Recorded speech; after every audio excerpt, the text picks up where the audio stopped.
Welcome to the Injil Radio.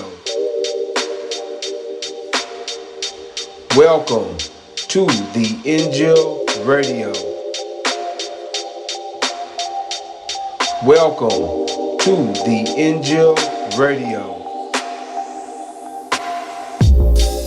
Welcome to the Injil Radio.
Assalamu alaikum, sisters and brothers. Sulaiman Rahim here, Master of the Covenant, breaker of 7 seals, crusher, judge. Brothers and sisters, don't get lost in those titles. Those titles for your benefit, not mine. Those titles were established so you would know who the right person that will show you the exit when this place catches on fire. Because see, when a theater gets on fire, the person that started the fire may be telling you to go to the wrong exit. Because the whole point is they want you to burn in the fire. Say, oh, exit that way. See? And if they can convince you there's no fire, oh, it's just some smoke. We can take care of nowhere, right? The place is on fire. But if they can't do that, they say, oh no, the exit this way. So you get trapped. That's Farrakhan. I know smoke, don't worry about it. Smoke. It ain't gonna burn up. See? And that don't get you, no, the exit's over there. That's Farrakhan's the demons. Okay? That's the demons. See? That's their purpose. See? They misguide you. See? Point you in the wrong direction. Distract you with the American dream. Hear that liar today? May 21st.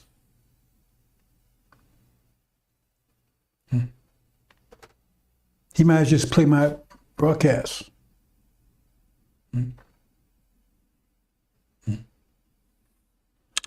Anyway. Get out, brothers and sisters, get out. Hope you get that message, get out. Get out of here. Target's ground zero. This is a target. Elijah Muhammad told you that America's the main target. He's a target of Master Muhammad. He's a target of the Lamb. It's ground zero. Because they're reaping what they sowed. And what they sowed, hatred. Hatred, the haters. They hate you. All of them, they hate you. Look at the Democratic Party. See, I'm trying to pull a cover off your eyes, bro. I'm not telling you anything that you can't check out for yourself. Stop listening to all the BS. Look at their policies. Look at their policies. See, because they got you hypnotized with their low frequency BS. So they got you operating on a low frequency plane. And they got you hypnotized there. They keep you there with low frequency music and all this stuff. They keep you there. And so you're hypnotized and you can't see what's happening in front of you. They say, oh, don't worry about that. Don't worry about the fact we send your jobs overseas. Don't worry about the fact that we bring all these people all across the board. Let's go take your low-level jobs, because that's the jobs they keep you in. So they make sure, it's so much I can talk to you about, brothers and sisters. They make sure you don't make about some amount of money. They said it. So therefore they know that you cannot afford to be around them and do things that you want to do that they don't like. See, because you got these policies now, right? You have to have 2 or 3 times the income and to move into a apartment. Why? Why you got these 2 or 3 times? Just because 2 or 3 times, that doesn't mean you're gonna pay the rent. It's because they know that you can't afford it. That's how they keep you out. That's just another example of redlining. Think all these different things. I can tell you schemes they got. I know all their schemes, and you don't. Why you got to have 2 or 3 times the rent than moving to a place? Why? That hasn't always been like that. Why is that now? Then they got these home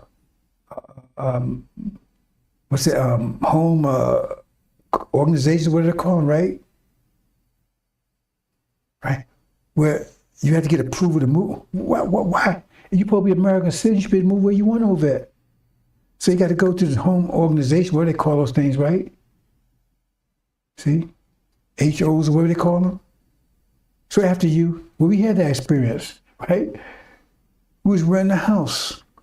It was already proven everything else. Right? Had to go through all the stuff, background check, all that kind of crap, right? And then the HO, what do they call the thing? Home organization, whatever? They said, no, they nixed it. Y'all can't move in there. Mm-hmm. Well, how can they do that? There's a background check, credit check, and everything else, and they say no, they can nix it. See, because that's illegal, but they do it because and nobody's going to stop them doing it. You can't afford. Look at their legal system. How the hell you adjust if justice paid on how much money you got? How's that justice? So you can't afford to get $1 million attorney because they know you can't afford it. So you can't complain about whatever they're doing to you. So they make sure they on level. They make sure. That's why it says what do you call it? Your income, not the income, but your poverty level, whatever they call it, right? Oh, your wealth quotient or whatever they call it, right? It's like 1,000 to 1. For every $1,000 they make, you make about $1. Their wealth. Check Google it. They make sure. And whose policy these? Who've been running things? Democratic Party. Send jobs overseas. They destroyed Detroit, what was like a mecca for black jobs. They destroyed it. They sent jobs overseas. And they were fast. Who's building those prisons? Clinton. Building those prisons fast as he could. And then he made it private prisons. And you didn't catch that one, did you? Remember remember the demons right in with them. So-called Black Hawks and everything. They proved all this stuff because they against you too. They ain't your people. They proved all this stuff. So if they had a private prison, what happens? The guy's not going to buy the prison unless you can guarantee him inmates. So how do they guarantee him inmates? How do they guarantee inmates? That means they want the crime a certain level so they can put you in. They want to keep the crime up because people say you got to keep the crime up because we got to have inmates. You don't get it? They want the crime up. They go, oh man, the crime. They ain't doing nothing to stop it. They want the crime up so they can put your ass in jail. That's what the Constitution says. They can put you back in slavery if you're a criminal. And that's exactly what they do. Because once you get a record, you can't do anything. It's hard enough to get in these HOs, what do they call it, these places, right? It's hard enough, home organization, that's what they call it, home owners, or whatever. association, HOA, right? HOA, homeowners association. It's hard enough to get in there if everything is cool. And then you got a record, you forget it. You can barely get placed in the projects because your ass is going right back to prison. So they got to keep the rind up because the guy says, hey man, you're going to invest in the prison. How are you going to invest in the prison? They're going to have inmates. When they're going to have inmates, they're going to have crime. The more crime up, the more inmates. You don't get it?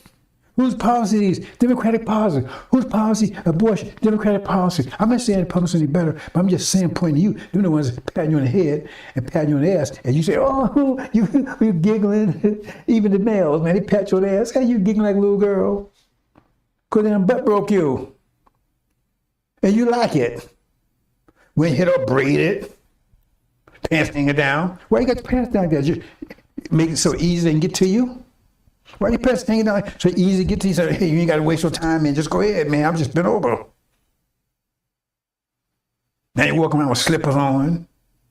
So I'm ready, man. I'm ready. I got my slippers on, man. I got pants down. Just go ahead, man. I got just been over. My hair braided, you know, so you can pull my braids while you doing your thing, right? And you don't get it?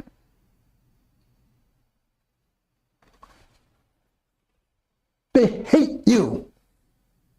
And that's what we're going to talk about. Get out, brothers and sisters. You get paying attention, got any sense off? Get out. We're going to talk about this hate thing. See, because you don't have to be you don't have to be a scientist to figure this one out. Ask yourself a question. How do you feel about something you hate? What do you want to do with things that you hate? What do you want to do with things that you hate?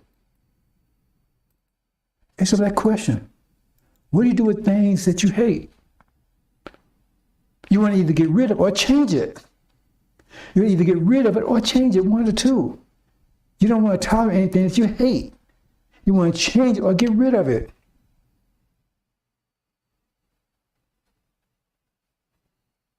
That's how you know. See, you got to use this. Every action has an opposite equal reaction. That means you have to understand consequences. The first law of nature, everything, God, everything is obedient to consequence.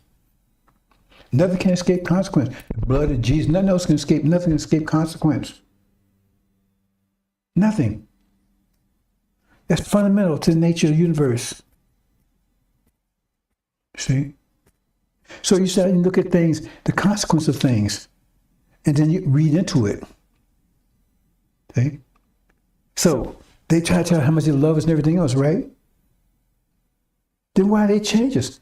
They hate us. They hate us from the very beginning. Still hate us now. Because they did. We're not like we were when we came here. We ain't anything like we were when we came. We were stallions when we came here. Stallions. Powerful. Black stallions. What are you now? Pack horse. Pack horse. They change you 100%. Why would they change you 100% if they love you so much? If they appreciate, respect you so much? Because they put you, say, 3/5 of human in the Constitution. It said in the Constitution, don't take my word for it. Why would they say, why did they change you 100%? Change your religion, your culture, everything. Even try to change your skin tone by raping your women and producing their seed. That's their children, not ours. They may look like us, they ain't us. They may look like sheep, but they're wolves. Make no mistake. That's those demons, they're tricking you. Farrakhan's the main one, follows the devil. He's in on it. That shows they hate you. I mean, how can you? I don't care what they say. We love. I don't care what they say. If they love you, why would they want to change you? They ain't trying to put you back like you were. Look at what he did to us. Look at what he did to us funny over the Holocaust. And you're not supposed to. And you can talk about the Holocaust all you want. I mean, you're a victim. You're the victimization. You shouldn't be talking about our past. I'm not forgetting a goddamn thing. There was no limit to what they did to us. We can go on forever. Burning us, eating us, toasting us, feeding us to gators, feeding our children to gators, right? Raping our babies. Raping the babies. You don't think they did that? Little toddlers, 4 and 5 years, it was rape. They do it now. So how you know when they had no total control over you and there was a law against it, they was doing everything. Putting stuff in your mouth shouldn't be in there. There was all kinds of stuff. Men too. Raping the boys too. They had no limits. You was totally terrorized from morning to noon for 24/7. How you maintain that level of what they did to us, Holocaust, without terror? It's a terrorist nation. We're so brave, land of home, land of free. How could it be land of free, home of the brave? If we would, they could say human too. So if we animals, they could say the land of free, right? Home of the brave. Because we wasn't counted. They hated everything about it. They still do. What's your name? Jason Johnson. Jason Johnson? Al Sharpton. Jesse. That's their names. They didn't like your names because they hated your names. What's your religion? Christianity? What? How you get that? You didn't come here like that. Because they didn't like your religion. They didn't like your culture. They took everything away from you. Because they hate you. They still hate you. They're not trying to restore you the way you were. They want you to be like them. Because the more you like them, the more acceptable. Look at on TV, the ones they bring on TV is want to talk like them, act like them. The more like them, the more successful you are. Because if you start acting, trying to act like Afrocentric, trying to act like maybe some Africans, did you change your name, the African name? You dead. You dead in the water. You start thinking African, oh man. See, what's wrong with you? You're not patriotic. You don't love America. Because they hate you. That's how you know someone hates you. They want to change you. You don't change things that you love. No one changes things that you love unless they're insane. Why would you change something you love? You change things that you hate, and you can tell how much you hate it by how much change you want to make to it. You don't make a small little change here, You want to make a complete change. If you hate it 100%, if you hate it 100%, you want to make 100% change. And they made 100% change to us, 100%. They left us nothing because they hate you. Now you keep on going believing that what they're saying, because Bill Clinton was good with it. Oh yeah, like I said, they built a private prison. They had 3 strikes law. So in other words, after 2 strikes, right, and you're going to do those strikes because you ain't got anything, then they put you in prison for life, for stealing an apple or something that you might not have stole, but you was in the store and the guy said, hey, you stole an apple, so you got 3 strikes already. Yeah, you did, definitely guilty. So what's your rap sheet, America? They were talking about how bad we are. What's your rap sheet, America? Oh, America, great, America. Oh, how did that happen? Well, why don't you go back and talk about, I want to talk about, oh, well, America, they got rid of the Nazis. And America, right, they went and stopped Solomons. Well, no, let's go back to the beginning. Genocide. Who was behind that? You said God gave you America. I mean, God, you put that on God. Now, what God you putting that on? Genocide? That's how he gave it to you? Killing people that did nothing to you? You came over here and they welcomed you, and then next thing you know, you was killing and raping them? Haters. See, that's what he did to us. Took everything away from us. If that's not hate, what is it? What could they have done more than they did? What could they do more to us than they did? See? The Holocaust. This we in hell here. Ain't no hell after you die. That was another lie I told you, because if you knew this was hell and they was the devils, think about it. Just use a game here. If you got any balls left. These sisters got more balls than most of y'all got. And they stabbed and they end up picked up, like that sister picked up, right? Next thing, stopped for a traffic light, next thing she's in jail dead. Why? Because she was standing up for herself. That's what she was. She was one of those people that was standing up for black people, and next thing just ask yourself a simple question here. You don't have to go complicating everything else. Hmm?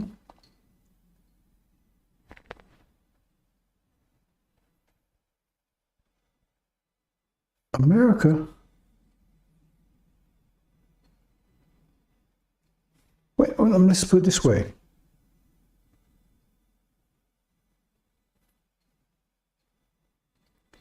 Are you saying that this person you call Jesus, right? You're putting that on him? Genocide? You saying that was genocide? See, that was the way he rolls? Well, that's the way he rolls. And what's wrong with Satan? See? And this hell thing, right?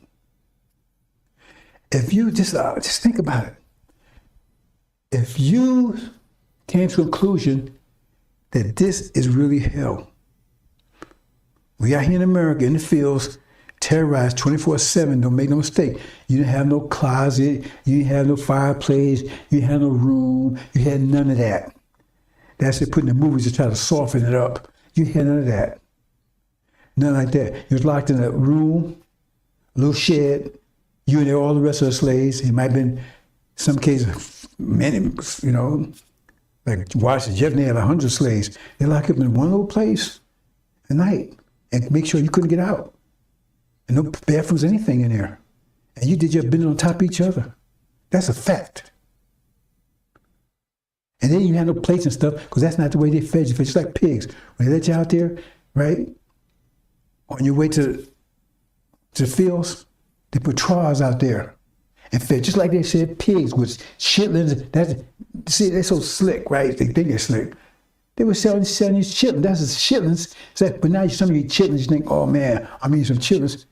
They just changed, took the S on, put a C there, and now it's still sell to you. That's just why they did it. Because they hated you, and they still hate you. But now they got to be a little slick. They said, let's deal with them shrewd. They said about let's deal with them shrewd in the way they can't see it. Because we want to get rid of them. We hate them. They ain't trying to, you try to go back to how you think you were, and you're a target. Because they hate you. They took everything away from us.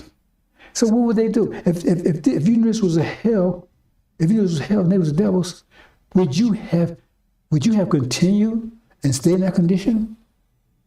You would have killed them.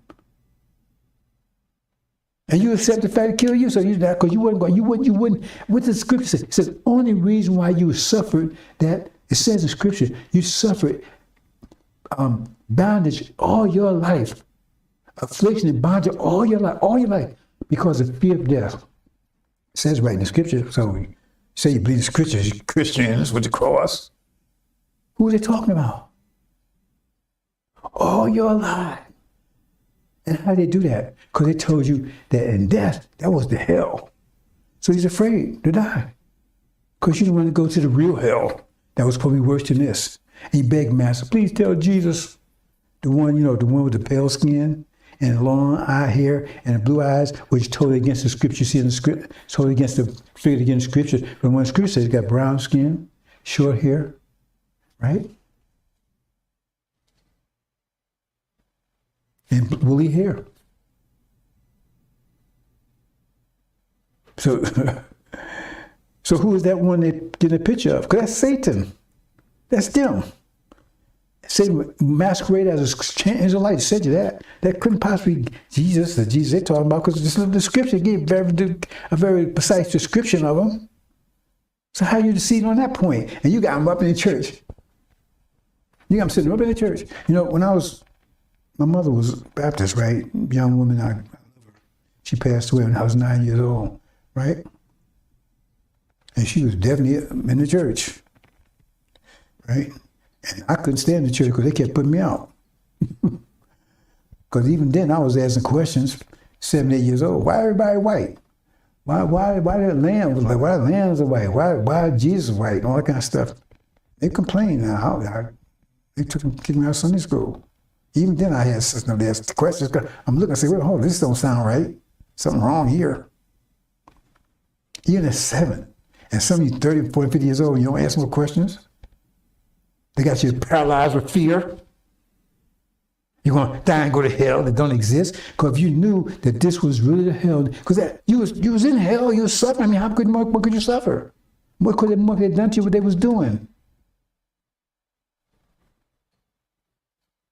you had the devil's pitchfork beating you, raping you, and breaking you every day, and torturing you. And they said, no, this ain't hell. Well, damn it, this is hell. What the hell is hell like that? Had you on your deathbed begging, man, please tell Jesus I was good. Negro butt. Trying to go to hell and you was in hell. That's why they'd tell you that. Because they knew you came as a stallion. There's no way in the world you was going to put up with that, what they did to you 40 years. There's no way you was going to do it. You'd have cut their throat. You'd have cut their throat. And you've been willing to die. Because that would have been peace. Escape from this madness. Escape from hell. Death was escape from hell. It wasn't a doorway to hell. It was escape from hell. And they told you a lie about it and you believe it. You're still telling your children that today. It's sad. Because Negro butts make more Negro butts. You're still telling your children that today. Freezing their minds with that lie. Nobody on the planet believed that lie until the Europeans came out and told them that lie with Christianity. And that's the cross, see? And what would the cross represent? It represents genocide, rape, murder, theft of this country.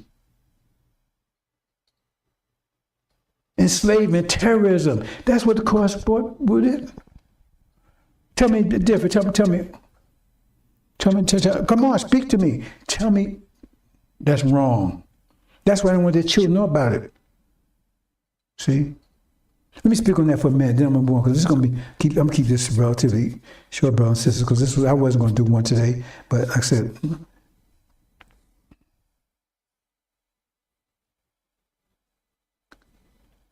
see, there's two things I want to say. Let me make a note, because I don't want to miss. Okay, I'm going to try to remember the other one. The brain, not just our brain, all brains, are designed to work logically, mathematically.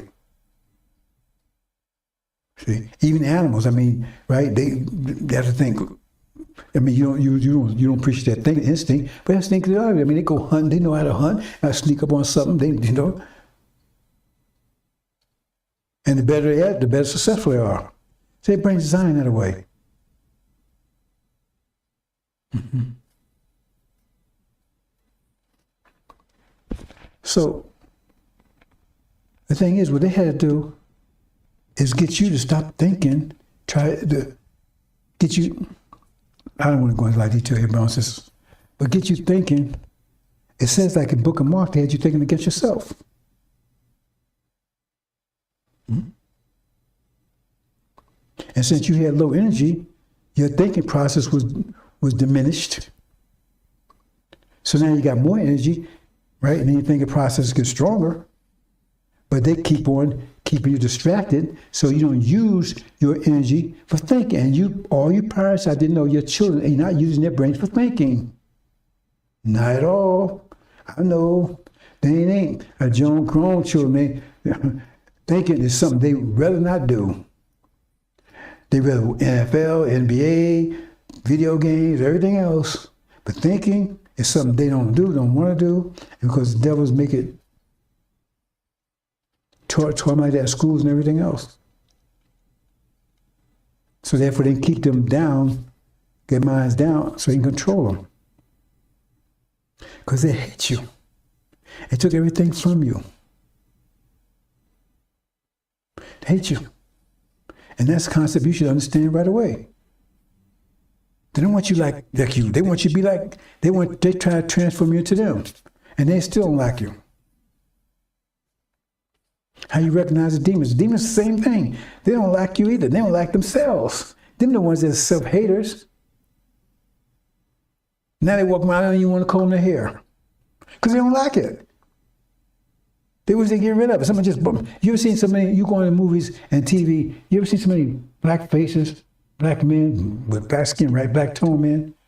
Because when I say black, I ain't talking I'm talking rich people. I'm just saying black, rich people are black or golden, but that's the term they use, but that's not covered. That's their children too. Because they got that complexion, but they devils. Somebody walking around bald-headed. So many movies, they're bald-headed. Like that first Black Panther movie, all the women were bald-headed. Because they hate them naps. They hate them naps. They wish they had. And then if they don't bald-headed, they straighten them, look like the devils look.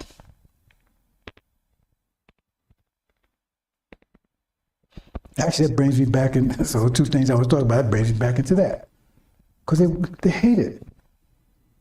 Now they lighten their skin. You see this Venus sisters? They demons. And they don't even like their own people because they're going to marry a devil. Because they don't want their children to suffer the same curse they got. I ain't never had that kind of affliction. I was, that's why I had so much trouble when I was in the military. Because you might say, I would, that's a long story, but I never had any fear of anything. My father took all the fear out of me because that man was, he was hardcore, Godzilla. I was scared of that man, boy.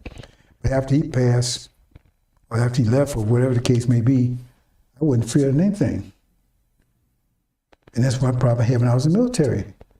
Because everybody didn't know what to make of me.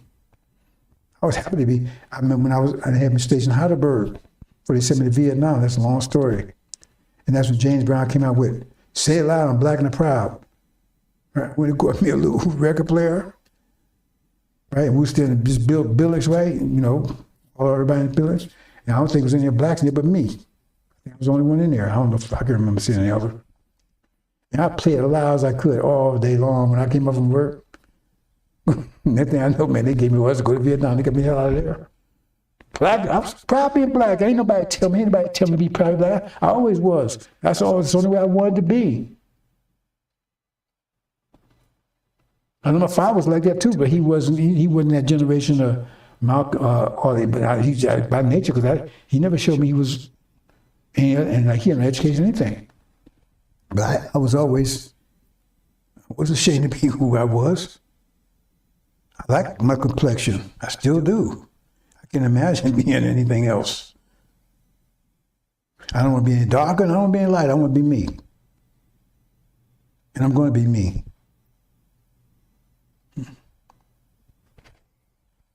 That's the demons out there. That's what they act like, because they hate it. They cut their hair off, or they braid it, or they straighten it, anything. Skin lighteners, if they can get them. Marry a devil, so the children be cursed with that. That's. I used to have an issue with that till I understood the demon concept. Then I realized that's what they're going to do, because they hate themselves. And they don't want to pay. Would you want, if you had some kind of affliction, would you want your children to have that affliction? Would you do something to make sure your children have that affliction? If you like being black, wouldn't you want your children to be black? Think about it. It's simple. If you like being black and you think proud of being black, wouldn't you want your children to be black? Well, if you didn't want to be black, you want to be white, wouldn't you want your children to be white or close to white? Then how would you do that? You see? Because they're demons. And so let me get to the other subject. Now, I'm just talking a few things about says I want you to understand this concept of hate, because I want you to understand they hate you. Right? Now you see, I talked about this yesterday, and you go out there on TikTok and Facebook, whatever, right? Little place, movies. And all of a sudden, remember, in the 40s, in the 50s, they wouldn't walk around naked and stuff like they are now. Wasn't doing that. When did it start? I mean, let me back up, right? No, not like to do now, because some people say, well, man, they wore shorter dresses. I ain't talking about that. So if you want to go back to that, then we can say go back to 1920s. When black folks was escaping, and they wasn't so much under the thumb of the master so much. We're still a slave nation. We're still in their control. If you don't do what they say, we get killed. That's terrorism. We still under terror. Because they tell us if we don't obey their laws, what's happening is, how in the hell are we a nation? How are we sovereign? How are we free? If we don't obey their laws, then they can imprison us, kill us, execute us. Ask yourself these questions. But when Because see, they was always doing that. When the fields, they was raping the black women. Because they preferred them over their own women. They still do. Even in the 20s, they was, and even when so-called slavery was over, they were sneaking and doing that kind of stuff, right? Had mistresses on the side, all that kind of stuff. They had all that going on. That's one of the reasons I put abortion, so there wouldn't be any evidence because they had no effective birth control during that time. So they allowed abortion. At that time, abortion was primarily focused on that situation. See, it got really hyper in the 60s once the black folks started asserting themselves and started standing up. They said, oh, no, we got to, so they really pushed it down because that's to annihilate us. The thing is the problem is that they always preferred our women over theirs. They hate us. Part of hate is envy, because the Quran says, woe when envy envies. You think they don't envy us? Why? What's those 30 going to get a tan for? What's all that about? They want to darken their skin. But they don't have it. It's not natural. What was the bustle on back when we was in the field? Look at a bustle. It's the fake ass. And they're big ones. Because they didn't have no ass. Who had asses? Who had the biggest ass on the planet? Beautiful asses. Love them. Who had the biggest, beautiful asses on the planet? They didn't have none. See, but bustles, see? Who got the most beautiful lips on the planet? They didn't have none. Lipstick. Rouge. You don't understand this, brothers and sisters? Envious. Envy can produce hate. That's why it says, woe when the envy envies. And they're about to really envy in the man. That's why, get the hell out of here. Because when it's totally clear that we're true to Abraham, that we're going home, that they've been oppressed, that means if we're true to Abraham, that means they're devils. Because they're the one that God's going to punish for afflicting us for 500 years. We're totally clear. And they're envious because we're going to paradise. And they're going to the hell that they thought China tells us we was going to. It says, well, when the envy envies, they've been envious for 5, but their envy is going to hit a high note that you can't even imagine. And so what happened? Back during the fields, they couldn't stop Master from, he was sneaking out with slave women, raping them and carrying them. He preferred them over what he had never in the bed. Miss Sally, with no lips. No ass, no emotions. See? Lifeless hair. Lifeless hair. Dead eyes. Dead gray eyes. See? And she knew it. And she knew she was competing with. And you caught more hell from Miss Sally than you caught from Mr. Sally. You call my help from Miss Masters, Miss Master, than Mr. Master, especially the women. Especially the women. And some of the slave guys, they was in danger. Because to get back at him, she would bring one of them in when he wasn't around. And then when it was found out, then the poor person was like torn to pieces like you can imagine. And he had no choice. Because he did it, he was in trouble. If he didn't do it, she was going to say he did do it, so he was in trouble. To get back at Massa. And so, the cut to the chase here, that's what you see. You see all over the place. They walk around, they get more and more naked all the time, because that's the way they keep trying to attract their man. That's what they're doing. They're doing, keep trying to attract, they're trying to figure out how to keep attract men, because they can't compete with black beauty. They can't compete with it.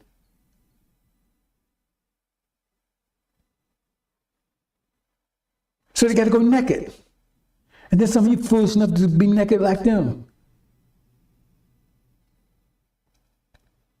Because they get naked because they're trying to attract their men to them. When the men's attracted to you, whether you're fully clothed or not, if you're fully clothed, they're still attracted to you.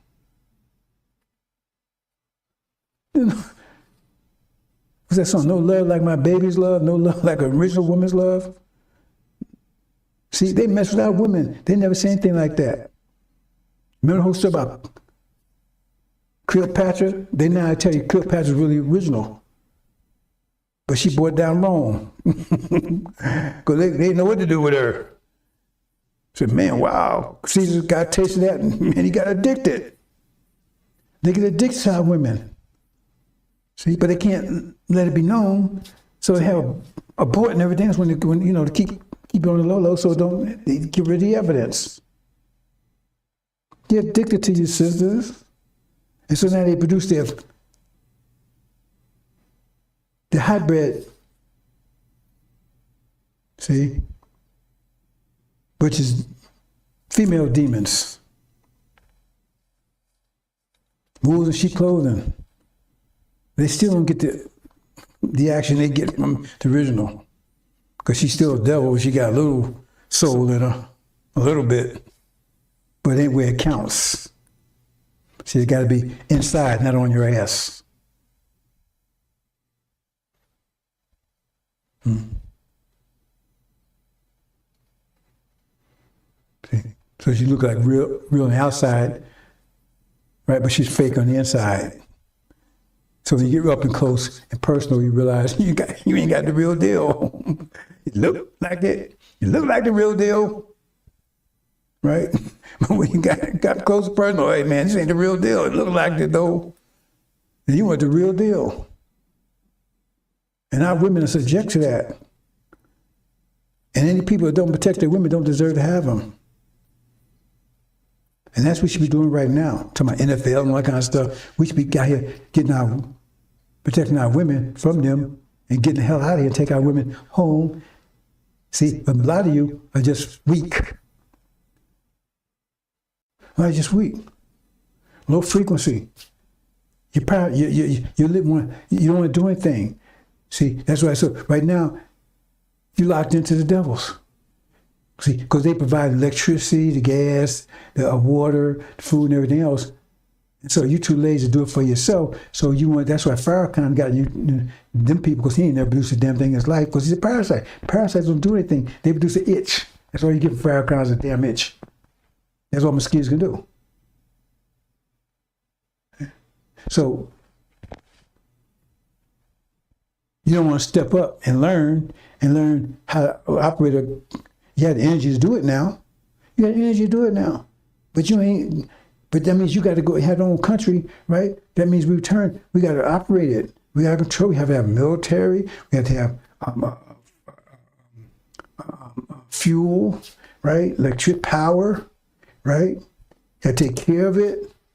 And you don't want to do that because you let devils do it for you. And that comes with a price. Because if they're doing it for you, that means that you're under their domination. You got to do what they want you to do.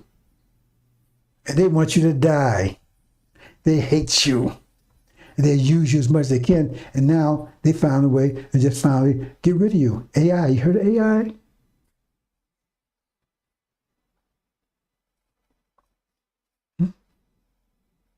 They already got, they said, they just can't figure out how to do it because they know they got to get rid of you first. Because if they put it in, then they got millions of you out of work. What you want to do? They don't want you to burn up the seeds and everything. There's a whole plan afoot to get rid of you, brother and sister. You heard about this DNA thing? I'm going to let it go in a minute. China and America got into it last week. China accused America of developing DNA, that means special DNA weapons that target certain races, right? Because the so-called Israel have it to do it to the Arabs. It's been known for quite some time. See, so to kill Arabs because it's actually DNA. Because if we're all the same, then how could you? If we're all the same, like they say, how could you develop a weapon like that? How do you develop a weapon that targets certain races if we're all the same? Because we ain't all the same, and they know that's why they build weapons like that. See, so China accused America, say, you build a weapon, get rid of young people in your nation. They actually said black people, but they took it out because they don't want you to hear that one. But what else were they talking about? Because they sure ain't building a DNA weapon to kill Europeans. How would that make any sense? And then America came back. They show you the lie because America came back to China and says, "Oh well, you doing to get rid of the Uyghurs." Now they unpack that. See, now most of you, I said that if I don't say nothing else, go right past you. You know what the Uyghurs are? They're Chinese. They're Chinese that worship Sunni is my guess, Islamic. And they oppressed them over there because they, no religion, they're communists. So why would China develop a weapon that killed Chinese? They killed them too, wouldn't it? A DNA weapon that killed Chinese? That show is a lie. That show America didn't deny it, but they had to come back with something. That means they do. They have a weapon that will target you and not them. See? They hate you. It says in Scripture they hate you. It says, let me go a few things, because I said I'm going to close this down real soon. It says in Scriptures, what's that? Did I get rid of that? What happened to that? It says in Scriptures that famine's coming. Master Muhammad is going to break their bread. That means he's going to cut off their resources, their oil, their fuel, which will cause a famine in America. It's going to break your grip on the American dream because it's a lie, it's a failure. Let me read this. I'm going to bring this to a close, brothers and sisters. This is Quran. Or do you think you enter the garden? You think you enter the garden where there is not yet befallen you the lack of befell those who have passed away before you? Distress, affliction befell them, and they were shaken violently. So the messenger of those who believed him said, "When will help Allah come? The help of Allah is nigh." Now, I'm just going to be that. What's he talking about here? That's talking about Prophet Muhammad's time, remember. He said, you think you enter the garden. That means he's talking to people futuristically. But he couldn't talk about Master Muhammad because he couldn't talk about Prophet Muhammad because they thought their idea of thinking in the garden was after they die. He's talking about the future. He's talking about us. And said, this thing you have to go. And we went through part of this Holocaust. We think Holocaust was. Like befell the way, distress, affliction befell them. They were shaken violently. They were talking about us. And it became so bad, the messenger, who's talking about the messenger? Who's the messenger? He's talking about Elijah Muhammad. He's not here. Because he said he would be with them. He's talking about the messenger of the covenant. Remember, there's another messenger, the messenger of the covenant. It's right there in Malachi. He's to beat you over the head with. So when help Allah come, that's Master from Muhammad. That's how best he said, well, that's what I'm saying. Jonah was saying that. I said, what you waiting for? I know he's coming. And he says, sure help Allah, Master from Muhammad is nigh. It's near. It's near. That's what you got to go through, brothers and sisters. I'm trying to soften the blow as much to get the hell out of here because you don't want to go through it here. You want to go to tribulation. But back on this whole thing, right? That's why they walk around naked and everything else, brothers and sisters, because they trying to compete, because they're trying to get their men attention. That's why you're doing that. So you don't need to be doing that. If you want to do it, keep on. If you're a demon, you're probably going to do it anyway. But they hate you and they're envious. And the females are even more envious because all of a sudden they did something. I don't know what they did chemically, but they did something. Because when I was growing up, and this is a known fact, and you could hardly find any of them that had any ass at all. That was a known fact. That was a clear fact. It wasn't nothing they didn't have Google and that kind of stuff, but that was a known fact. All of a sudden, they got asses. How did it happen? I know how part of it happened. That's one of the reasons why they brought up people across the border. See? Because they got, but most of them are demons anyway. See, Farrakhan talking about, well, but they got, because they mixed in. So that's how they pick up, that's how I got, some of them got behinds. So Farrakhan talking about this lion dude, Daniel, whatever his name is, to be some kind of karate chess expert. He's just a fool. See? So, they're not our people. South of the border, they're not our people. See? He tried to repeat he tried to wax intelligence, mathematics is not. Because the thing is that those people and say so-called Native, you can get pictures of so-called Native Americans, and they dark as me. I'm here just like me. I came, of course, from India. We see India over there. The light-skinned Indians, they didn't exist 500 years ago. That's come from the British going in there. They was all dark. You see the real dark Indians, those are real ones. And they darker than me. They darker than some Africans. And they was exiled over here 1,500 years ago, 15,000 years ago. All doing South America, all that. It was dark-skinned people, darker than me, many of them. And I'm here just like me. You can find some now. You go to Hawaii, the same thing. I've been to Hawaii. I saw the original Hawaiians. You go to get it, Google. They got a picture of the queen that was sitting on the throne when they came and took Hawaii, and look at her. She got nappy hair, and she's beautifully black, about my complexion. And when you see the people in Hawaii, they're not Hawaiians. They're Polynesians and European descent. They're not African, they're Hawaiians. So just do the math. If you understand that biology where they say 1 drop of black blood makes you black, it might make you black, don't make you original. It makes you black skinned, but it doesn't change your nature. Your nature is from the sperm. So if a Caucasian man has a child by a black woman, any black woman, it's still Caucasian, period. Because you start out as a sperm. You start as sperm, so you start, and that came from your father. So when the Spanish came over, that's why I call Hispanics, because it was Spanish that did that. They didn't come over there women. They come over raping and pillaging and thieving and robbing. But they spread their seed, and that's how people got light. So what are they really original people over there, or are they Spanish people?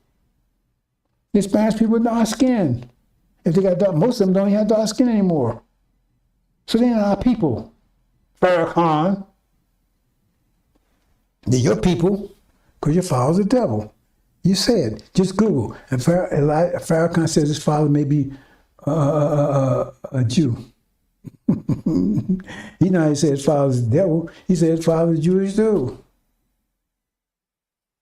But he's our Messiah, really? Your Messiah. So so the thing is, brothers and sisters, get out.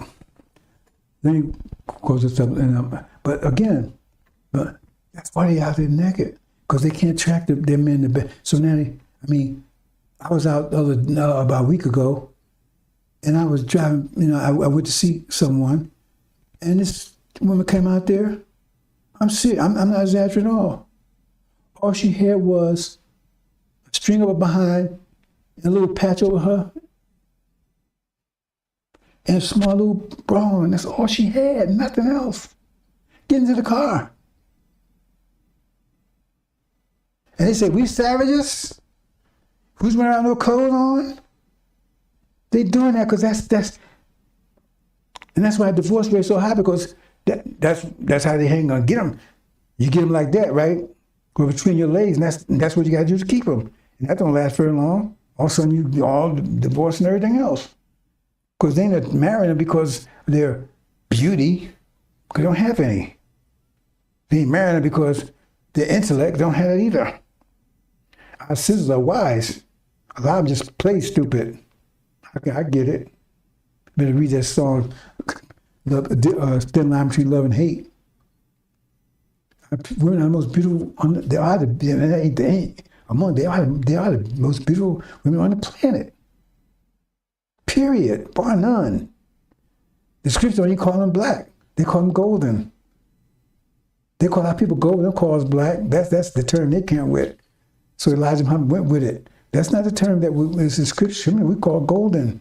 Because our complexion is not a black. My complexion is not black, my complexion is golden. Let's a couple of things and then go on, but move on, brothers and sisters. See it right there? Now you're going to tell me, look at the scripture and tell me that's what the scripture described. Tell me that's what the scripture described right there. Those eyes, I couldn't, man, ooh.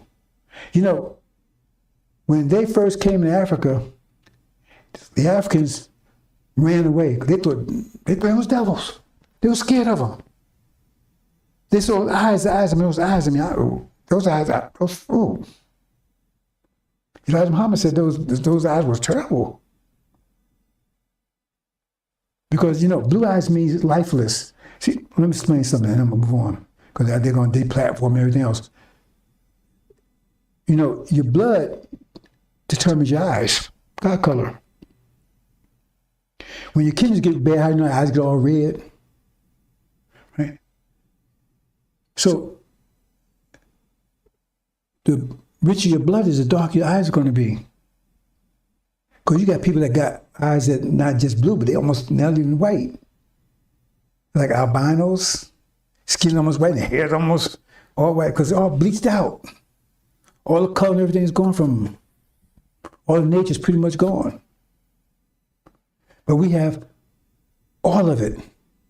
So that means we got the full all accessories. We the Lamborghini with all the accessories. Then the Volkswagen Beetle with no accessories at all. Both of my cars. Both of them may get you where you're going. One goes in style, one just gets you there. Now you're going to tell me, and if they lie to you about this, that's so obvious, and you take everything else. I mean, they did all this under the cross. Murder, rape, and everything else. When they was raping our women, right? When they looked up and had them on their back looking up, what do you think they saw? They saw the American flag. The Confederate flag. They saw the American flag up there. And they saw the cross over on the church. Why is raping them? And you're going to tell me this is God's work? And you can tell that's God there? And what the scripture say? They had bronze skins like mine. Right? It said nappy hair. Short. Because the Bible says long hair is a curse. Or not a curse, but I forgot what they used the word, but it's bad news. So and wool hair. So how in the hell, where they come with that? But that's what Satan looks like. Masquerades an angel of light. Because look at the works.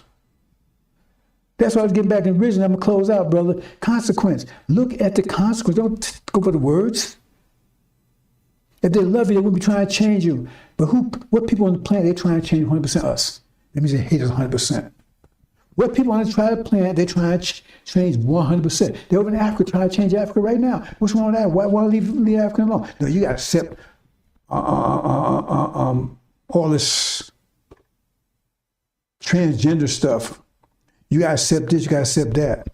And I said, get the hell out of here. Why we got to accept? We got to accept democracy. The Bible, this guy right here, you better read it carefully. He's a tyrant. It's his way or no way. If you don't do what he says, he's going to put you in hell forever and ever and ever. Where's the democracy in that? You don't vote for him. He said you're going to last forever. You're going to have to be as your king forever. That's Satan talking. There's no democracy in the Bible. This guy right here is a tyrant. The Jesus they talk about in the Bible is a tyrant. You do it his way or no way. If you don't do it his way, you get assigned hell forever and ever and ever. That's not democracy. That's a tyrant. A dictator. They hate dictators, right? Oh, we don't kill dictators. We hate dictators. They're with dictators. Goddamn dictators. We don't get Saddam Hussein. We don't get the Chinese. We hate dictators. And that guy right there is a dictator. Pure and simple. Ain't no doubt about it.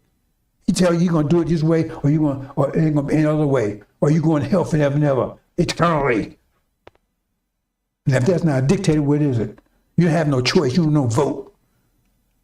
See the lies they've been telling you, buying it?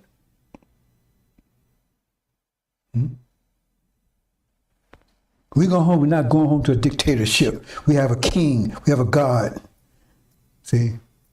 Is your brain a dictator to your body? No, your brain, all they all work together. See, when we go home, we all work together. That's why we're going to be careful who goes home. We all work together, one body. And that's going to dictate to nobody else. So you have to dictate, that means you got to cancel something, nobody's not acting. In other words, you move your hand, right? But if you go to move your hand, don't move. You got to force to move. There's something wrong with your hand. Move your hand, you don't think about it. You move your hands, you move your legs, right? Everybody's happy. Everybody's hands, legs, lungs, everything working together. Everybody's happy. Everybody's in paradise. Everybody's lovely, healthy. But something not working, say, why? You got to force it. Then something wrong with it. You got to cut it off, get rid of it. That's the way it's supposed to be because we one body. And once we come to that knowledge and everything, we go, yeah, everybody would do what they want to do. What they would, let me say it this way, I'm going to close out, brothers and sisters. We one body.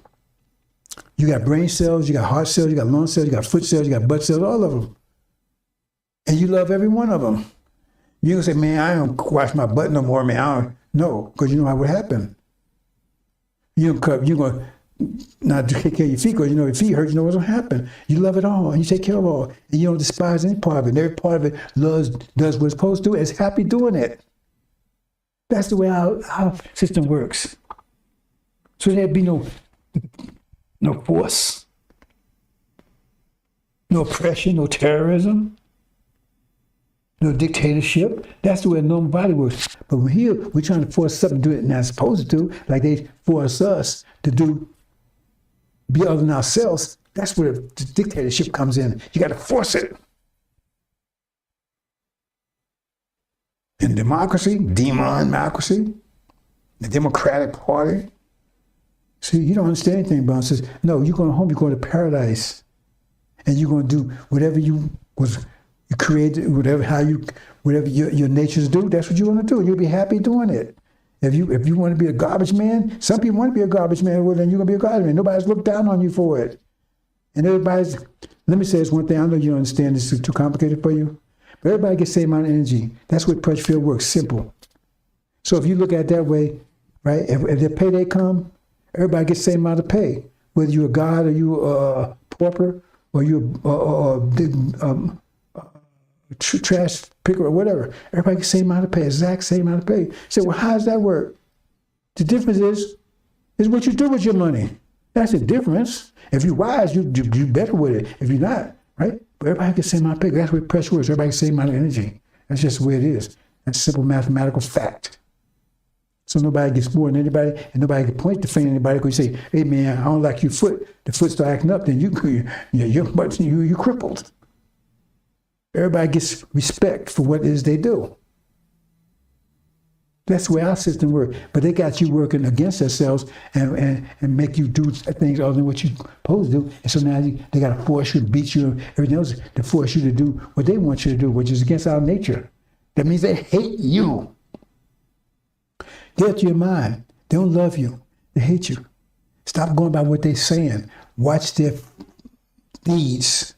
It says, know a tree, right? By the fruit it bears.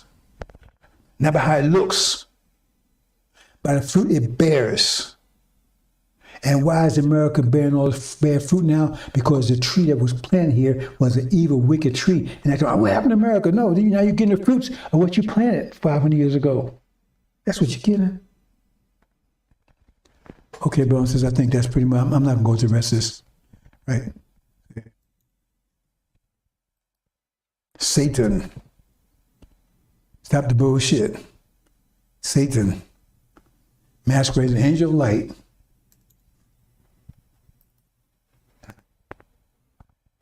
Satan masquerading as an angel of light. Now show me the Bible. Right? Show me the Bible with her description of him and show me how that matches him. And why they honor these people? If they respected you and they didn't hate you, why would they honor people that was torturing you, beating you, and terrorizing you for all your life? Washington had hundreds of slaves, and he wasn't playing pity pat and bingo with them. He was whooping their ass to keep them under control, raping them. Yeah, he was raping them. So why are they honoring people if they love you so much? Why honor people? They won't honor Hitler, will they? You see what I'm saying?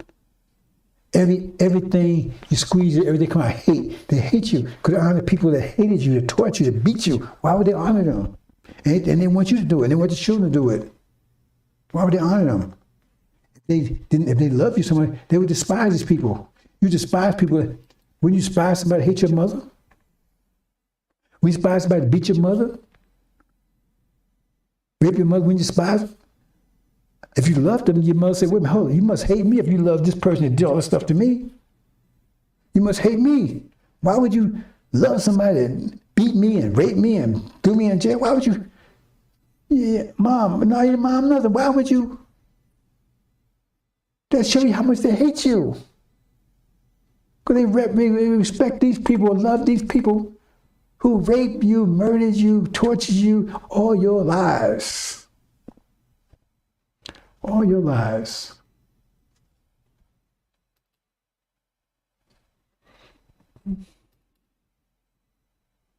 That's what you are.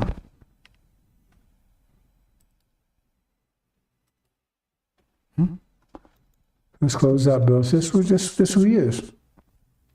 Fed our children the gators, gator bait. Because he came his, because he created this great piece of paper called Constitution, where in the Constitution said we 3/5 human, we're not even human. And I'm supposed to respect that? This is what this is how they feel about it. See those children, they look like they was happy? Girl and boy, look like they're happy. She'd already been raped several times by the time that picture was taken. Him too. Lifetime misery, no clothes, no shoes. That's what they're looking forward to, lifetime, total misery. And we supposed to forget that, forgive it? Only a fool would do something like that. Also brave about this. And what was the freedom? Home of the free, land of the brave. What's so brave about raping children, women and children? What's so brave about that? Where was the freedom at? Lying hypocrites. Oh boy, and this clown. He's one of them. He's the son of perdition. They always talk about Aaron. Why don't you talk about what happened when Aaron did in Elijah's absence? They always talk about what he did when he was here. Right? Elijah said, a lot of things they say about Farrakhan. Elijah said the same thing about Malcolm. Till Malcolm turned hypocrite. And he said Farrakhan turned hypocrite. And that's what he is, the mouth. He's a liar. He follows the devil. He says so himself. He hasn't produced anything for the nation's life, nothing. He's been asked for money, economic program, there was no economics. Now, last week, right, somebody gave charity. He went out and gave hams and stuff, whatever he was giving these people. Nobody wants your damn charity. Black Muhammad didn't give charity, he gave jobs, he self-respect. Charity. What happens when they run out of food? You want to be out there to look. They hate you, and he hates you. He living off of you. He don't want you to leave either. That's why he said, I don't want to leave. Because if you leave, what he got? The devils ain't going to give him nothing. Lying dog.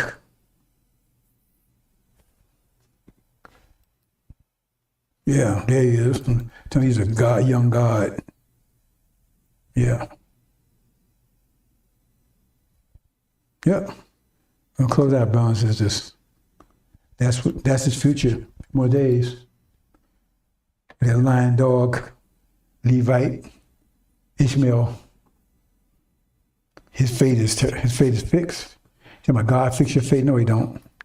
But he fixed his fate. He's not gonna like it. And they're gonna hate each other before it's over. With a vengeance. What would envies? Remember, sisters, the reason why they are naked like that, because that's when they compete with you. They got trying to get their attention. They can't get their attention clothes. So, hey, take my clothes, I see. Trying to get their man's attention.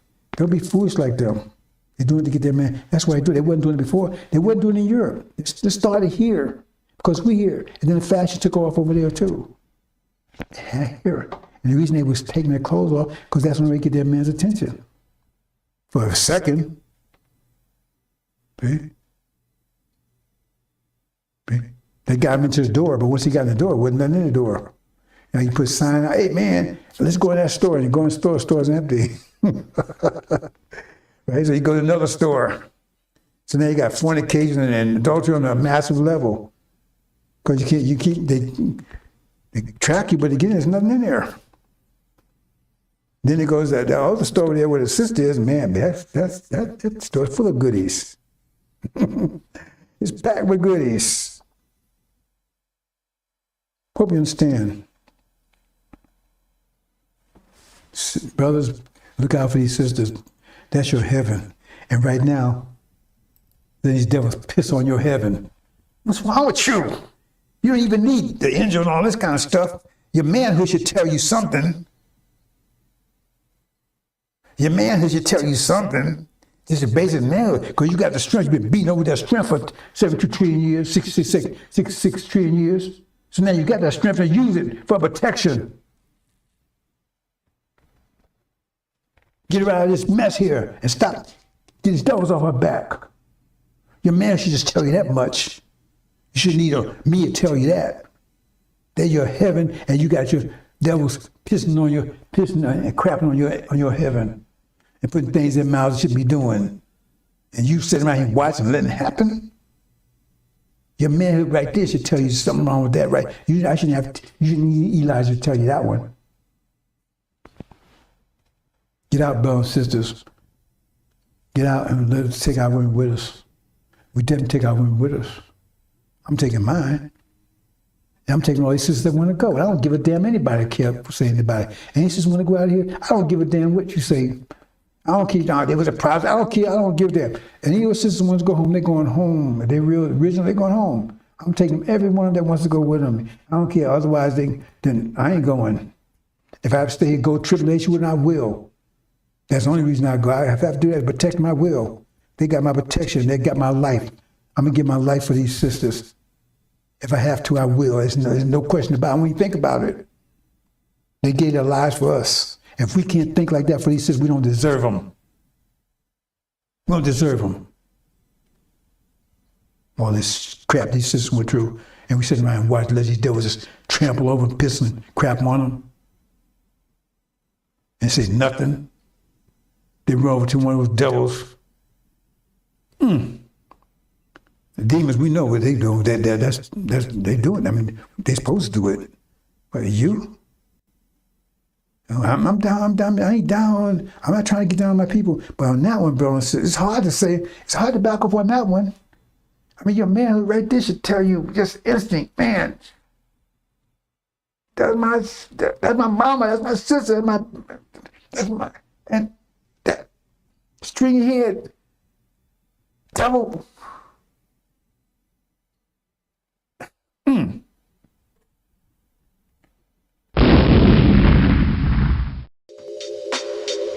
Welcome to the Injil Radio. Welcome to the Injil Radio.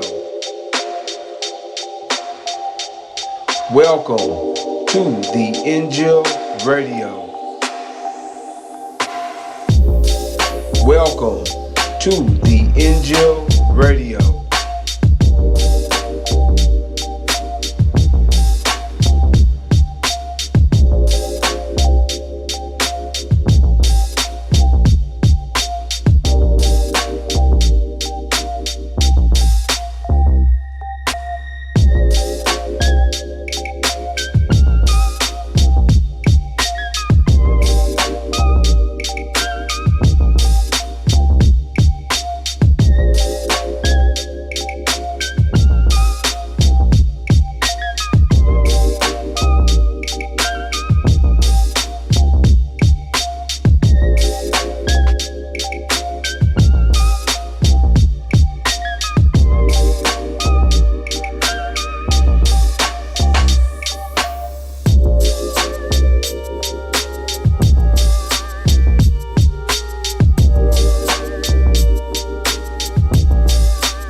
Assalamu alaikum, sisters and brothers. So my Rahim here, mention the covenant, breaking the 7 seals. Brothers and sisters, get out. There's no safe place really, but you definitely want to be here. I'm going to explain to you why there's no safe place. Everybody's against you, brothers and sisters, but this is ground zero. This is ground zero. Hell is about to break loose here, worse than you ever can imagine, and will ever be again. This place will be set on fire, intense fire. It says God will do a strange work here. He'll do his strange work, a strange thing here. That means beyond comprehension. What could that possibly be? We know it's going to be a famine, a total famine. And that itself is almost unimaginable. Because what will these people do when there's no food? No food at all. They don't eat all their pets. And you're 3/5 human, according to their constitution. What do you think they would do when there's no food? So you can't even imagine, oh, Americans don't have food. Okay, what if America doesn't have food? What would happen? What would happen here? Brothers and sisters, hate. You must understand hate. See, they don't teach you the full nature of hate. Not in words. In deeds. In deeds, but not in works. Not in words. In deeds. Because if what we went through to the Holocaust is not intense, unrelenting hatred, then what the hell is hatred? What is hatred? What could they do they did not do? You say, oh, the devil someplace else. What could the devil do to us they didn't do? Oh, he'll do it forever. If that's true. But he did it forever to you. You see it, didn't he? As long as you was alive, he did it forever. Your whole entire life. Your entire life from womb, not from birth, from womb to the grave and beyond the grave. Why? I had to get you behind the grave. Because in your deathbed, you were scared to death of him. Even if you was dead, even you was dying and you know nothing else he could do to you. You had intense fear of going to this hell he was telling you about beyond the grave. And many times you was begging Master, please, Master, tell Jesus I was a good. Because you were scared. So he didn't give you a break even beyond the grave. He hates so intensely. How could you hate? What could a person, if somebody hates you unlimitedly, how can they do any more to you than they did to us? That's hatred in the maximum form of it, in the full HD, Technicolor. The total expression, profound expression of hatred they expose us to for over 400 years. From the womb past the grave. Women and children. No one was escaped. No one escaped. Eating cow manure when they even gave you something to eat. They gave you shit to eat and then wouldn't give you enough to fill you up. How cold is that? So now you got to eat shit, but you're still hungry. How evil is that? And you got these clowns walking around, oh man, I gotta forgive them what Jesus said, all that, oh bullshit with all of that. Ain't Jesus said nothing like that. You better read what Jesus said. Vengeance is mine, says the Lord. You keep believing that Jesus ain't telling you about. You're gonna wake up in a minute, brothers and sisters, but some of you are gonna wake up to a nightmare. A worse nightmare than you imagine right now. You've been living a nightmare for 40 some years, but you're gonna wake up to one that's worse than you've been dreaming. Because you won't listen. See? Well, I'm going to take that back. I'm not saying you won't listen. I'm saying the knowledge will be hidden from you. Because if the knowledge was given to you, you respond to it. So I'll take that back, brothers. I didn't mean to say you wouldn't listen. I didn't mean to say that. Because it says you and they say you was lost because of refusal of knowledge. You was lost because of a lack of knowledge. See, when you lack of something, that means it could be lack because you refuse it because, hey, I don't have enough money because I refuse to get a job. That's a lack of money, right? But it's not the same thing. That's a different type of lack. A lack means you never got it all. I've been lost for lack of knowledge because they walk in the shadow of people like Farrakhan and Silas and all these people that's blocking the light. And that light's going to burn their ass in a minute. The light's going to turn to a laser beam. It's getting hotter and hotter every minute. It's going to turn totally focused. Unified frequency, that's what laser beam is. Unified frequency and wavelength. Then all the light sticks together instead of spreading out. And burn your ass. Hatred. Let me move on, brothers. I want to get to the point. See? Because this is a redux of what I did yesterday, but I know that no one is really understanding what I'm telling you, brothers and sisters. It's hard for me to understand, but I know. See? I know you have no perception of what's about to teach you, brothers and sisters. Even though they're studying ninjas, they don't know. I know they don't know, I can tell. But they knew they have a total different response. Have no idea. I had an idea before Elijah even married Elijah. I said when I was a child, I had these visions. I didn't like them. Well, the outcome was great, but I didn't like the road to it. I didn't like it. I hate to even think about it even now. I know you don't know. Because if you knew, you'd have a whole different attitude. The haters. Now, brothers and sisters, now, they say you should respond to hate with love. Okay, well, you go along with that if you want to. Somebody's beating your ass, and you're going to say, okay, smile. They're going to make it courage and beat your ass even more. Our ass beater, they would love you not to retaliate. So they can have fun beating your ass. See, you got this mixed up in this so-called Christianity stuff. You say, oh, because that's not what they do. Look at the people that profess this Christianity and the cross. Look how they roll.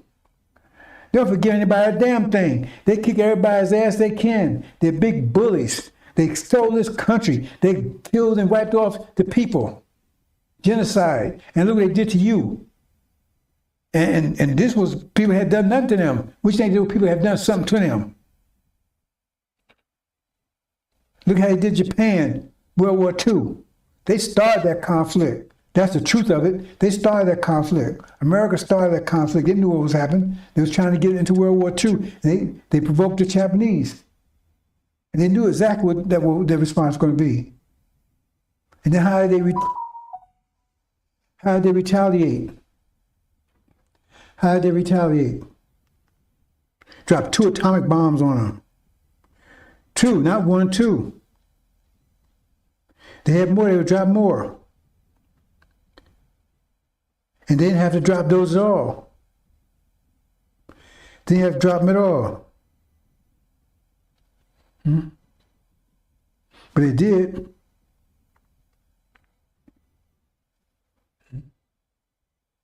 Because they wanted to, hey. They didn't want to drop it on Germany.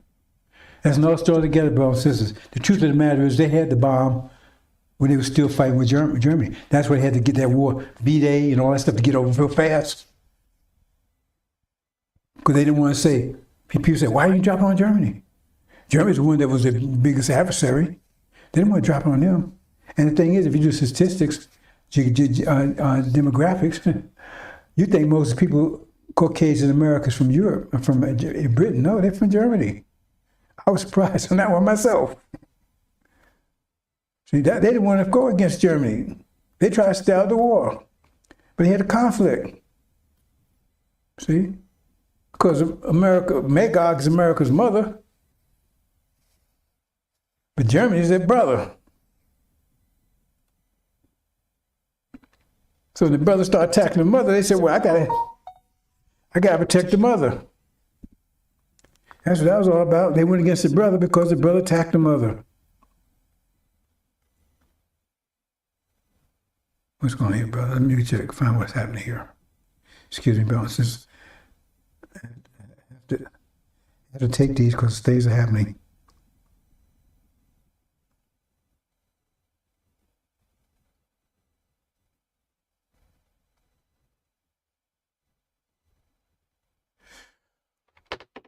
They attacked their brother because brother attacked the mother. And Japanese got pulled into it. They didn't want to drop that bomb in Germany. So they put it up real quick. And they said, oh, we had it. They had it before the war was over in Germany. They wanted to give general affairs sake, say, oh, I didn't have it, or we were dropping on Germany, but while we're dropping on Japan. No, still together, bro. Since I don't want to distract here. The haters. Let's go into this, bro. Let's look at examples, because there's so many ways to come at this, bro. Since you got so much. That's why Elijah Muhammad told you, you don't have no idea what you're up against. Master Muhammad must have clued him in. Because he said, Master Muhammad wouldn't allow him to tell him, wouldn't allow Elijah to tell you what you're up against. He said, I would ask. That's what he told the brother. The brother asked him during the theology of time. He asked him, he says, in the question, he says, the brother was enthusiastic. He was there for a while. He wasn't supposed to do that, right? Because that's supposed to be for the lost founds.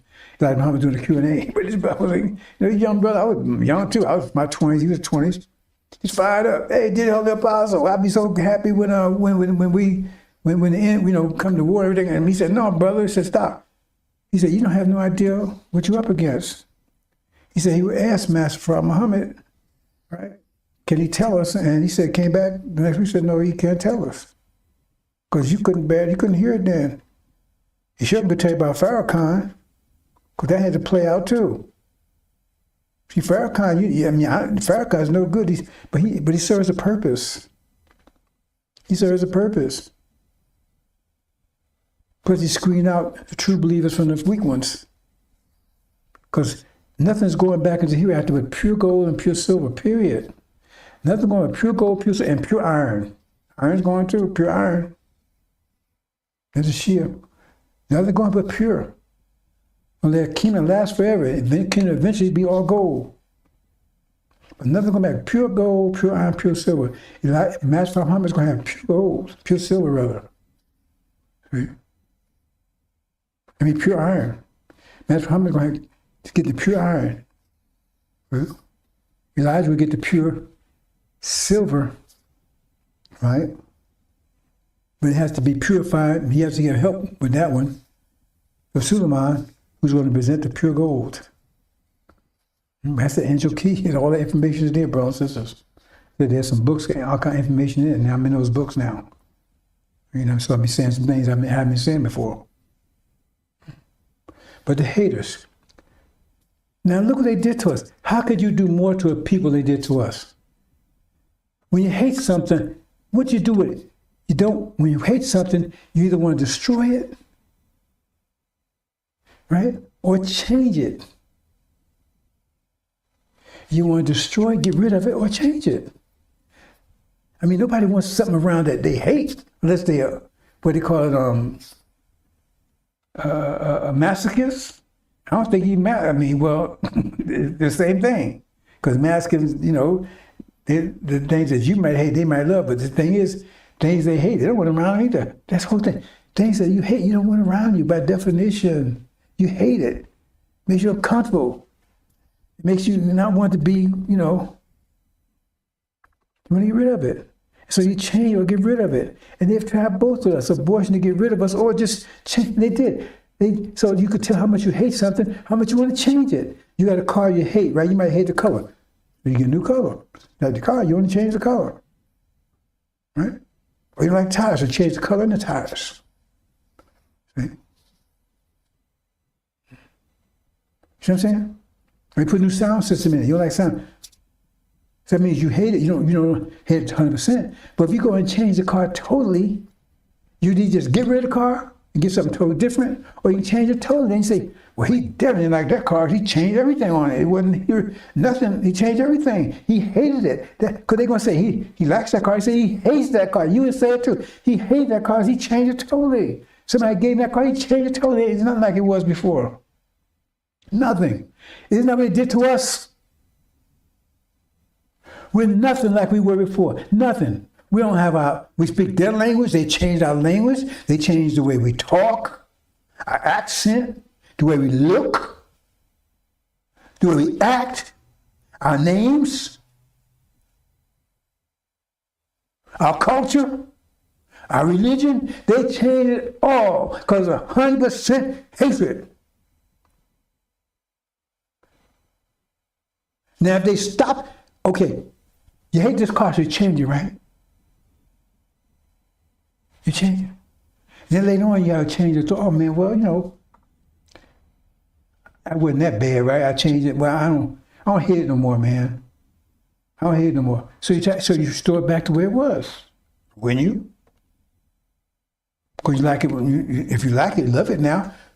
Oh man, I used to like Thunderbirds, man. I got rid of that, man. Or I just changed it, you know. But now I love Thunderbirds, man. So what? You gonna get another Thunderbird, or you gonna change the car back to the way it was to begin with? Because you love it now. Is that what they're doing to us? Is that what they're doing? Are they trying to put us back like we were, or trying to keep us like we are? That means to hate you. What you present them ain't you. What you present is an image of themselves, image of what something they like. Your name is Jesse Jackson now. They like that. You cut them naps off, they like that. Or in the process, we like that. Or in the braid them, you like that. See? You got a cross line, you think they like that. Because they made you a version of themselves. Because they like themselves. So they want you to be like them, they want you to be like you. Because try to be like you, what happens to you? Because they enforce the fact, in fact, they enforce, in other words, you try to be yourself, anyway. If you can even figure who you are, you're dead. You're dead. You have 40 billy holes in you. In prison for the rest of your life.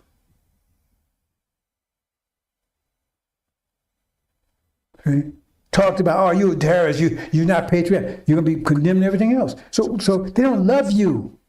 They love the thing they made of you. And if you go along with that, then you're a fool. Because the next thing after that is just destruction. And it ain't just them. That's why I'm talking phase 2. Because I talked about them in phase 1. But you got two brothers that hate you just as much as they do. Just as much as they do. Only they don't have their hands on you. But if they could, they would do the same thing. Go to Libya. After they got rid of Gaddafi, right? What happened? You go to Libya now, you better not go to your black. They enslave you, rape you, and beat you, and everything else over there right now. That's what they want to do all the time. Those Sunnis, look, I'm 74 years old. And I've been white suits all my life. I ain't never seen them associate with black people, ever. They don't even, you say, Assalamu alaikum, look at it, they first look at you, and they hardly open their mouth. Assalamu alaikum. If they even say that. But they around their devils, and they party with them, they hang with them, right? They go and hang in their house, they eat with them. You see them, they have, hey man, how you doing? I ain't seen you. Yeah, man. Oh, God, when you come back and see me? But they don't deal with black folks. And Farrakhan tell them to go to kiss their ass. Oh, girl, kiss their ass. Bow down behind their ass, kiss their ass. Boy, you don't want to get me going on that one. I got some choice words that you ain't heard from me when I speak on that one. Elijah Muhammad would let them in simples. Farrakhan wants to kiss their ass. Ishmael hates you. It says in the scripture, he ran you out of your country 50,000 years ago because he said it belongs to him because he was Abraham's eldest son. He's our half brother. And he said he should get the inheritance. But he said, God said, no, he chose Isaac over him. And he got angry with it. And you read the story about Joseph? That's the story about us. So they betrayed, his brother betrayed him into this situation. To destruction. That they want. It wants to die. It wants to be destroyed in Egypt. Destroy it. That's the whole purpose. Read the Quran. The Quran tells you. They betrayed. The Bible tells you they betrayed us into the hands of these people. And I can give you more historical precedents, his historical information about this.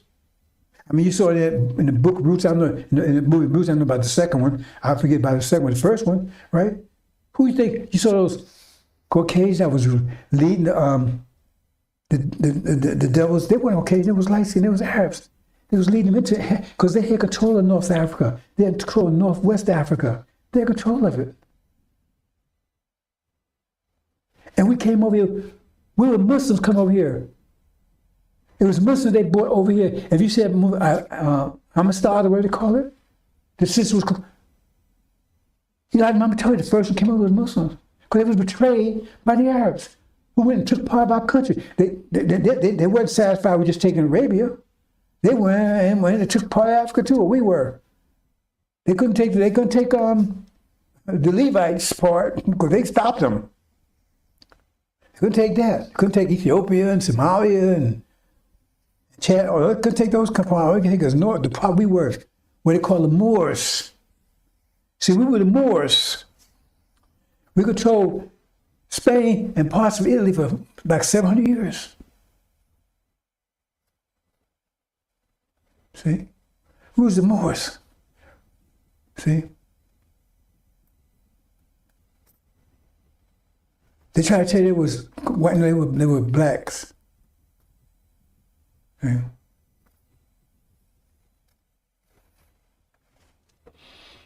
And they betrayed us.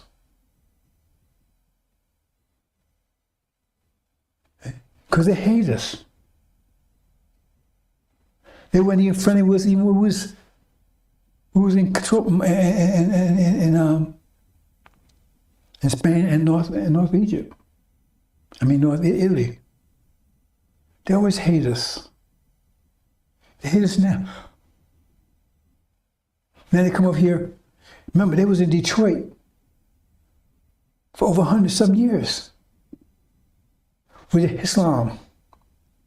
As a Prophet Muhammad, a black person, they don't want to show his picture. Why don't we show his picture? They should be glad to show his picture.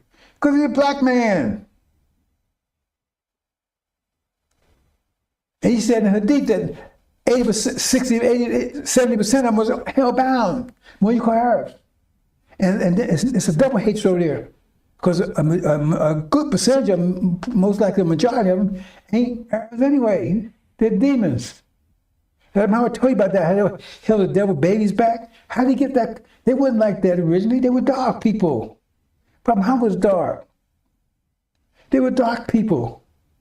And now all of a sudden, you see almost every one of them, especially ones come over here, right? They white people. How did you get like that? So you got the demons and you got Ishmaelites over there. And they hate you.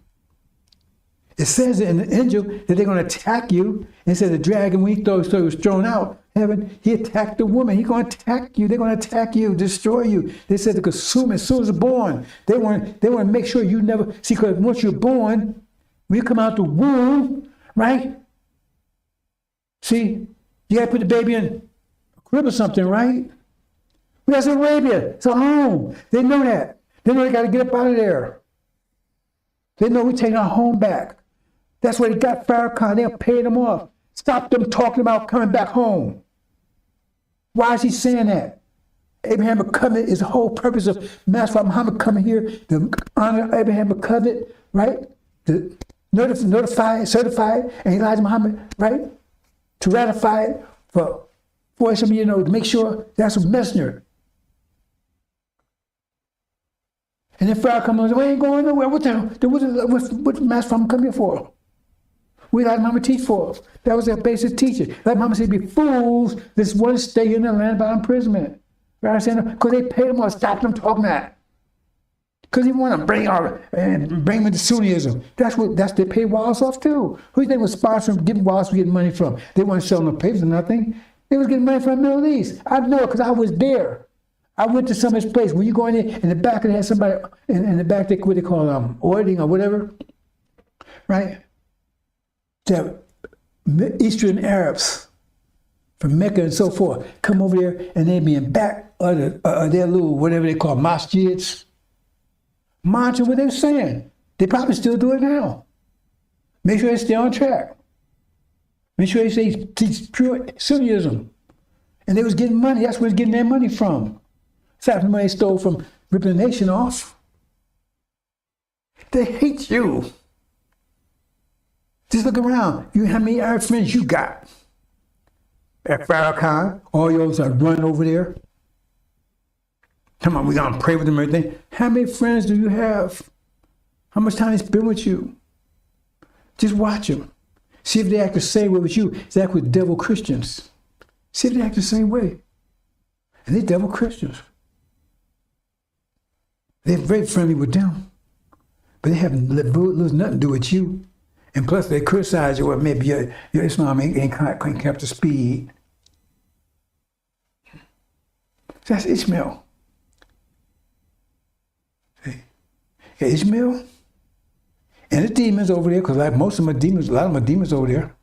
Right? Talk about them. We're gonna get back to the devils in a minute here. Right? I'm gonna come back to them. And then you got the Levites. Esau. See? Esau. Remember Jacob and Esau? They were brothers too. Esau was the oldest. He hated Jacob too. Because he said he was the oldest brother. Man, he should get the kingdom. He should get the inheritance. That's what Ishmael was saying because he was mad. He was jealous. No, I'm the oldest brother. I should get it. I mean, he had a just claim because he was the oldest brother. But God said, no, I want to pick the youngest one. I'm going to pick Isaac. You know, Isaac had two sons, Jacob and Esau. And Esau was the oldest. But see, Ishmael and Esau, they didn't respect the will of Allah. They didn't respect it. Because remember, Ishmael said, that's the jinn. I'm not going to submit to Adam. They're the jinn.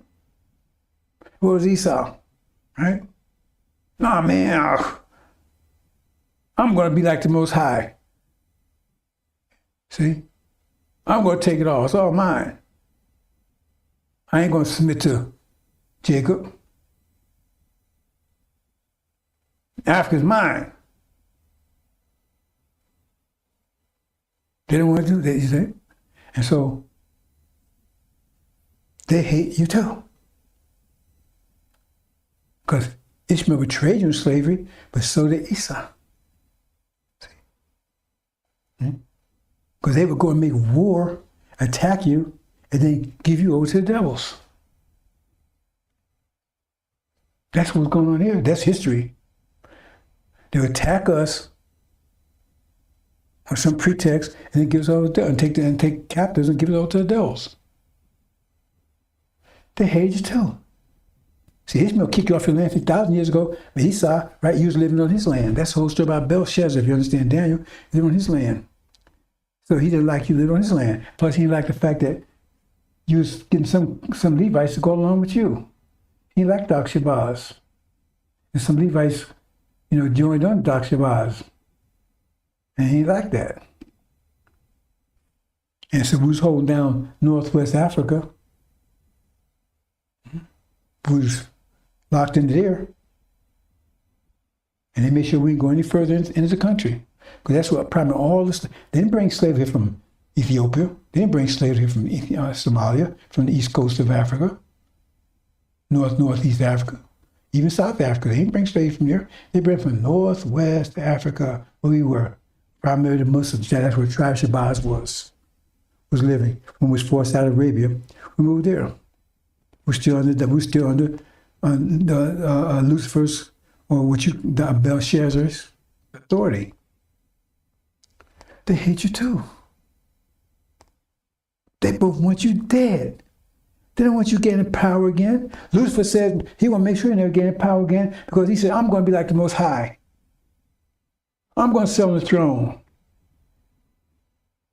And what Ishmael said, no, this is my country, my religion, my language. And when you come to power, you nix both of those things. So now we're talking about the Levites, Right? Those are what you call Africans. Black Africans. You got the Ishmael, what you call the Arabs. If you understand Angel Key, right? See? In Asia, see? Because India, remember, Ishmael, his mother was from India. He's a half-brother. The House of Saud are not even Arabs. They masqueraded as Indians as Arabs, so they control all. The British did that. They hate you too. Because Ishmael's mother said, man, it should be my sons. It should be his inheritance. That's part of the reason why Sunni's there, right? See? Because that's the other side of his family. They backing him up. They backing Ishmael up. That's the other side of his family. They backing him up. Is that making stuff clear enough for you, brothers and sisters? Huh? But let's look at it another way. Now we got them, we got Ishmael, they got the Africans, we got the Arabs. And what about the Orientals and Asians? It tells you right in chapter 17. It says, these 10 kings, if you understand Israel, that means the Orientals and the Asians, right? These 10 kings will make war with the Lamb. Who's like the beast? Who can make war with the beast? The Lamb will make war with the beast, and he will overcome them. So that's everybody. Who's left out there? Who's left out? We talk about the devils, we don't get back to them. It's everybody. And we see what these people did to us. Now, what's their motivation? What's the devil's motivation? He said nature destroys. They've been trying to get power instinctively for 73 years. We held them unchecked. Inside, we never gave them independence. Once they get independence, and they realized what it says. It says the devil is full of wrath, because he knows his time is short. They hate you because they know once you rise, they're the first to go. And they're envious. It says, woe and envies. He's envious of your future. He's of you and the way you look and your health and everything else. Because you're a Lamborghini, he's just a Volkswagen Beetle. He hates that. And so God looks at him like a Volkswagen Beetle. Oh man, he hates that. He wants to be appreciated like a Lamborghini, but he ain't. We're Lamborghini. And they prefer Lamborghinis over Volkswagen Beetles. They prefer our women over theirs. And their women for us over their men. They do. And so the women, they're trying to compete. They're trying to keep their men's attention and trying to get our attention. But we folks, their men as well as us, focus on our women, the original women. We love them. The original man loves the original woman. He ain't doing his duty right now, but he loves them. He prefers them over anything. Okay?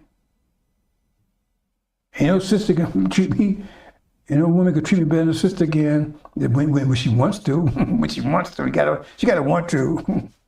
Right now she's a little pissed off. Because she's been pissed on for 400 years.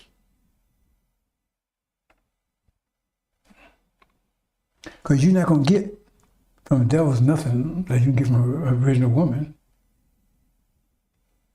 In any context, you still won't get it. But they look, dead eyes. I can imagine we got some gray eyes. Man, ooh, those dead eyes.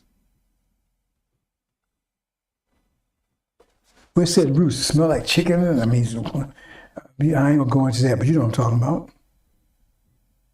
You don't get it. And their women know they ain't gonna get from their men what they can get from a black man. They know that. See? So they're in trouble. They say, wow, man. Right? Our man's tracked to them. So we gotta somehow figure how to get them attracted to us. And we trying to attract those black men. See, they got both So how are we going to do that? Because they preferred the original woman over us. So did our men. So we got to compete with that. We got to compete with that original woman. See, because even when it was in the field, they had to compete with them, but they had some control because they could beat them and everything else. But once they couldn't do that, and they was kind of like quasi-free, because we never been free since we've been over here. Then they had to compete with them. And that's when they started taking their clothes off. Just look at the record. They weren't doing that 100 years ago. They started taking their clothes off. More and more and more. Because it was harder and harder and harder to compete with this original woman. As she became more and more in knowledge of herself, became more, the beauty starts coming out more intelligent. See? And it was hard and hard to compete with her. And now you got our sisters, they out there. It's mostly demons doing it, walking on her neck and everything else. They don't got no bad sense. But they got some of our sisters doing it too. And they don't realize the devils are doing it because they wasn't doing that in any other country in the world. They wasn't doing it in India. They wasn't doing it in China. They wasn't doing it in Europe. No place that started doing it here because they was competing with that black woman. And the only way they could do it is start taking their clothes off. Right? So then you attract your clothes. But once you got them behind the doors, you found you got fake. You got the real thing. Oh man. See? Like, so you got blinders on. Somebody tell you, that's a Lamborghini. Oh man, wow, I got me a Lamborghini. They put blinders on. Man, that's a Volkswagen Beetle.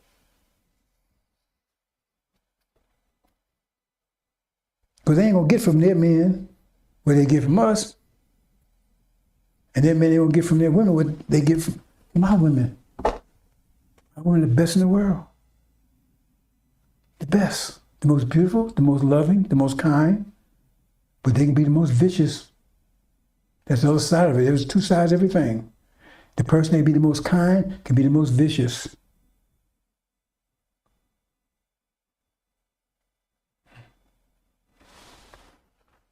That's why I said it's going to be a strange thing going into America, because the things they did was going to, the punishment will come down on them. It said they'll be punished like no other nation ever before. So I lied to you, brothers and sisters. Everyone's against you. That's including demons here. Now you got half the black people in America are demons. If you can't understand it, and I'm just trying to get you up to speed what's going on, brothers and sisters. Everyone's against you. I can't get you to see that. Understand that. Everyone's against you. Everyone. Not just lightly. They want your destruction. When the goat comes here, he wants to destroy you too. He's only restrained. Because think about it. It tells you that. We know the goat represents those 10 horns.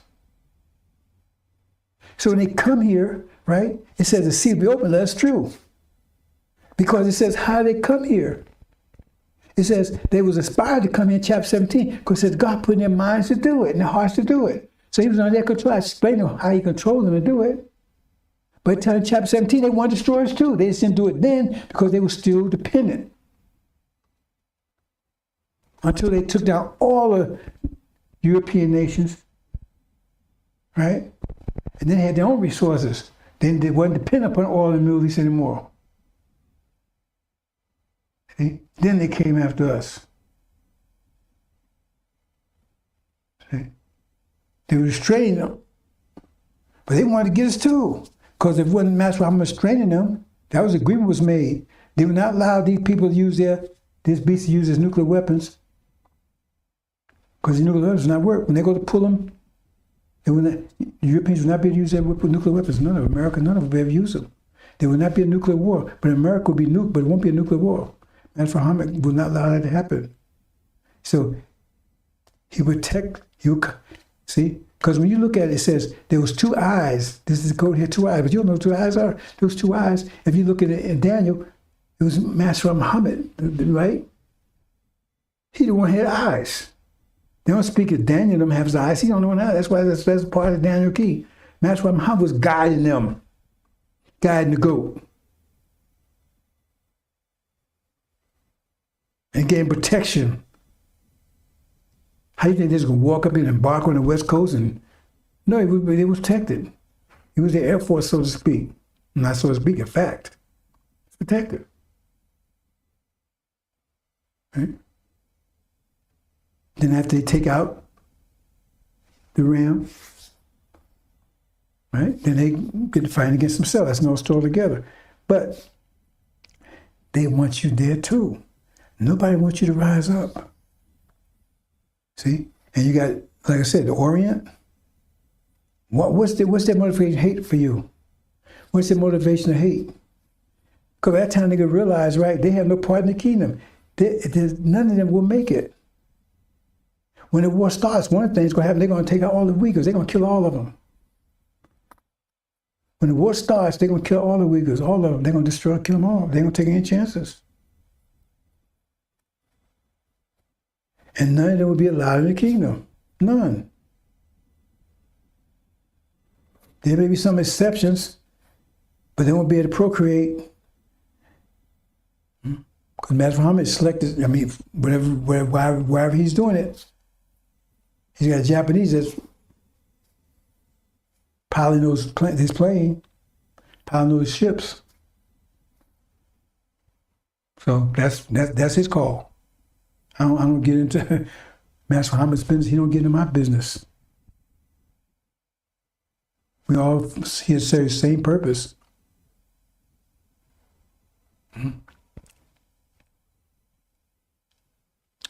Okay, let me say this quick. I knew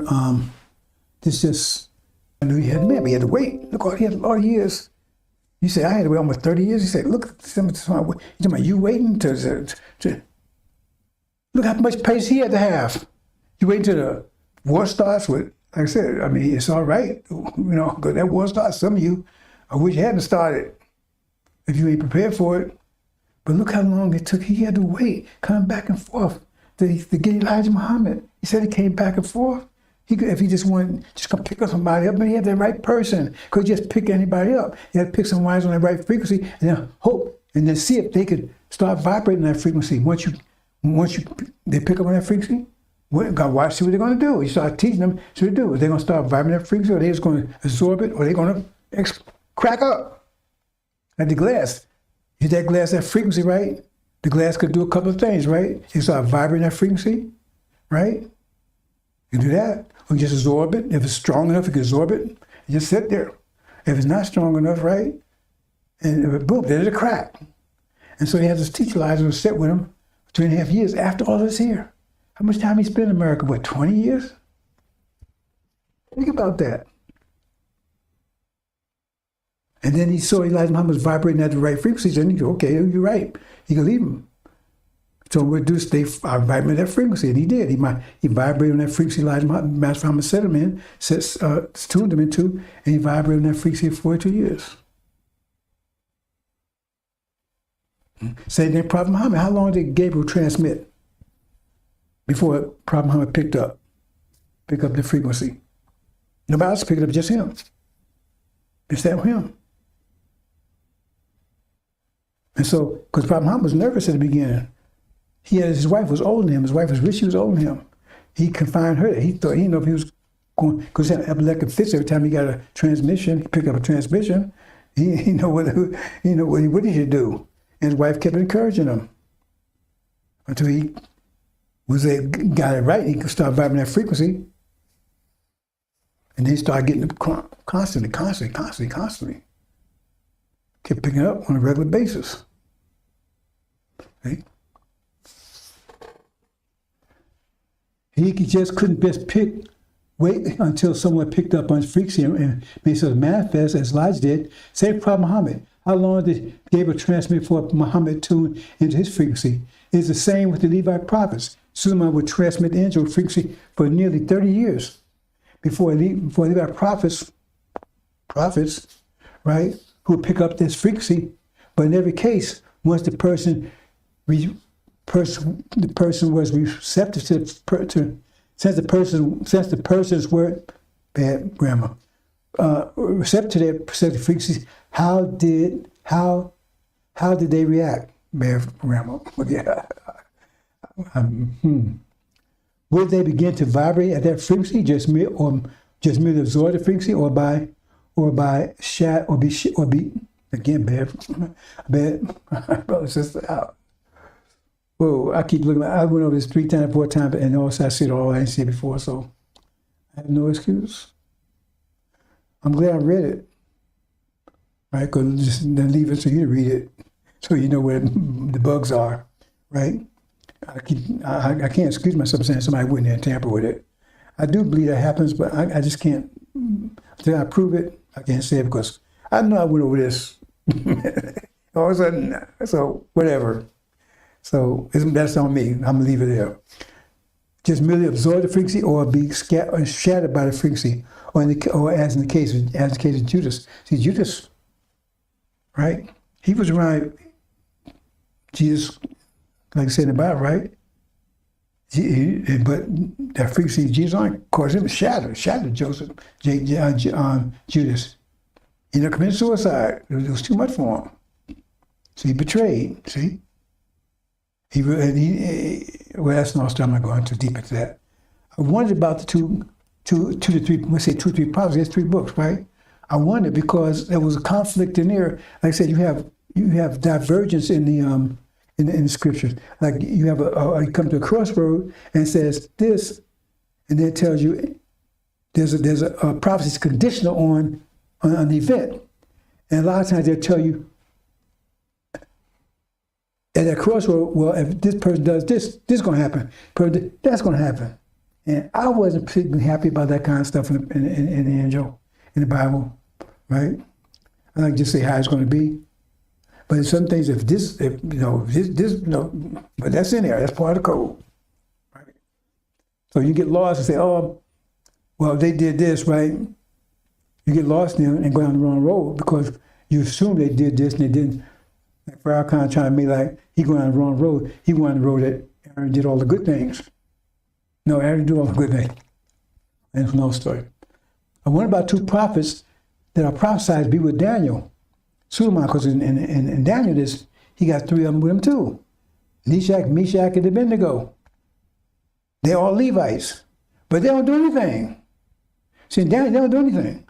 They do something in the Injil, they don't do anything down. So you got 2 things. Which one is it going to be? See, but in the Injil, it leads like towards they don't do anything because it says, because see, their job was to prepare the NOI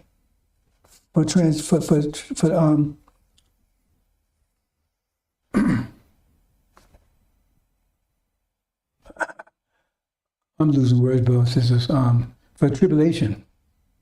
To prepare for tribulation. That's the job. But it says that Suleiman, he came, so the messenger of the covenant, he came and cleaned it up. But that was his job to do that. So he did. So which one is it?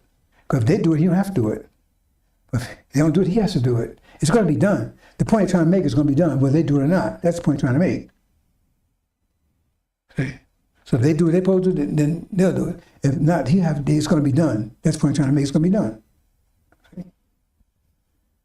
And it says, but in Daniel, they did absolutely nothing. Angel is questionable. And Solomon seems to have to teach the Levites himself. If you have a light, you shouldn't walk in that light. You should not be walking in my light. I don't walk in Elijah's nor Master Farmer's light. I walk in the light of the angel. It was those books of lights. So if you have that light, you should walk in that light and reveal that light and shine that light. But if you're walking in my light, that means you don't have a light, or you can't turn it on or whatever. I don't need you walking in my light. That's followers. I'm not here to people walk in my light. It says people sit in darkness in a great light, right? But when you read it further, right, that's it, right? That's two groups there. That's the elect, and they had their own light because it said they understood it. They stood with it. But the Levites, right, they had them. That gave them, right, the fuse for light, so they had to go to tribulation to light that fuse. See, they had to watch the road, so they had to come out with a light. They had to come out with light of those books. That's another story, brothers and sisters. Let me move on. I'm being much longer than I expect to be because I want to get to something else here. But the point I'm trying to get you to see, brothers and sisters, you understand, everybody hates you. You want to tell me it's love, love, love, and all that kind of stuff? That's the demons telling you that, brothers and sisters. That's the demons. That's their deception. See?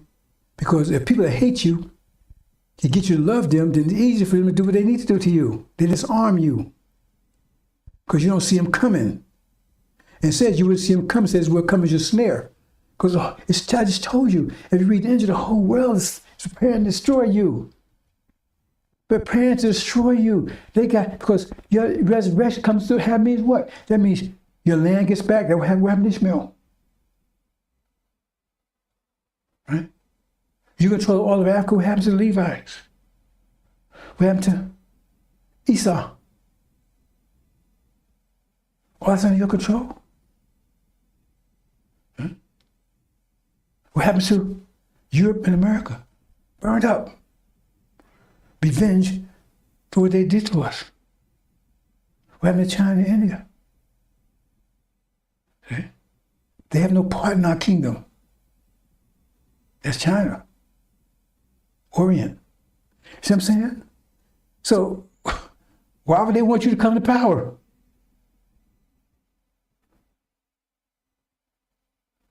Because everything gets changed the way you want it. It's not good. They don't like it. They have to get their land. They no longer exist in the case of Orient. Hell for the Europeans. African submission. That's what happened. What would you do if that was happening to you? So if they come to pass, what happened? They don't want that. Especially if it belongs to them. They're the elders. They have the rightful claim. You better wake up, brothers and sisters. Because there are dragons coming after you. The dragon coming after you. The beast coming after you. The 10 horns coming. Oh, everybody's coming after you. And you don't know it. Did anybody help you when you was, did anybody speak up for you when you was down here on your knees, being butt broken and everything else? Did anybody speak up for you? Anybody come into you? Pharaoh come bring them from South America. They didn't speak up for you. You know, they were slave owners too. And this demon human spirit, most of those demons down there. Or especially the light ones. They speak up for you. They come and battle for you. Anybody? Even in the 18th, 19th century, anybody speak up for you? Anybody? Anybody? You have any friends? Anybody? You was being slaves all over the world. Beaten, tortured, raped, murdered all over the world. Anywhere you went. And even now, you can't, there's no place you can go that you receive, even in Africa, you receive open arms. No place. No place. You want to get in a minute. Let me say this real quick, brothers and sisters. Let's see. Oops. Do you think you're in the garden where there's not yet fallen your lack of fell those who passed away before you? The stress of affliction befell them, and they were shaken violently. But the message of those who believed in him said, "What help will I come?" It's about patience and everything else. It says, you would not enter God's paradise. They couldn't tell you, this was crimes. They wouldn't talk about Abrahamic's time because they didn't enter no paradise. They weren't talking about them. So you think you enter the garden. Remember, the garden is the hereafter. Hereafter didn't take place during their time. Hereafter to take place now. We enter God where there's yet before you lack fell those who passed away before you. Stress and affliction befell. Who more stressed and afflicted than we were? Even now, even to this day. And they were shaken violently. No nation was ever shaken more violently than us. So the message of those who believe him said, when help will I come? When help, when Master Muhammad show up? Said, Master Muhammad is near. He's near. He is near. But he made a covenant. And he's including the Levites in it. And Levites, that's his special child. And he said, he told Jonah, no, hold on. There's 120,000 on the left hand from the right hand. I spoke to that. See, he wanted to save those Levites. The Levites holding this whole thing up. Those Levites, boy, whoo, those Levites. I can't speak. That's my problem. Let me shut up, boy. I can't speak to that one. I already spent 3 years on Demon Island because the Levites. Those Levites, boy. Oh, God love them. God love them. I'm not referring to the sister Levites.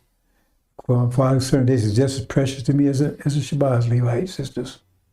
I'll make that very clear. I make no distinction on that score. They don't carry the seed, they carry the egg. See? Even the Levite, even the Ishmaelite sisters, even though right now they're more racist than the men are. Because they will definitely have nothing to do with you. And I was married to one of them for a short period of time. See? That's part of what I had to go through. So I know from experience. So when I talk about Ishmaelites and the Arabs and Sunnis, I know what I'm talking about. I've been over there. I was married to one. So I'm not just talking out of my behind. I know how they think, how they feel, how they think about us, how they use us. Because that one, oof, she did everything to try to get me killed. She did everything she could. She tried. If she could have got me killed, she would have. She did everything she could. And she failed. Because that's one thing I never talked about this, you know.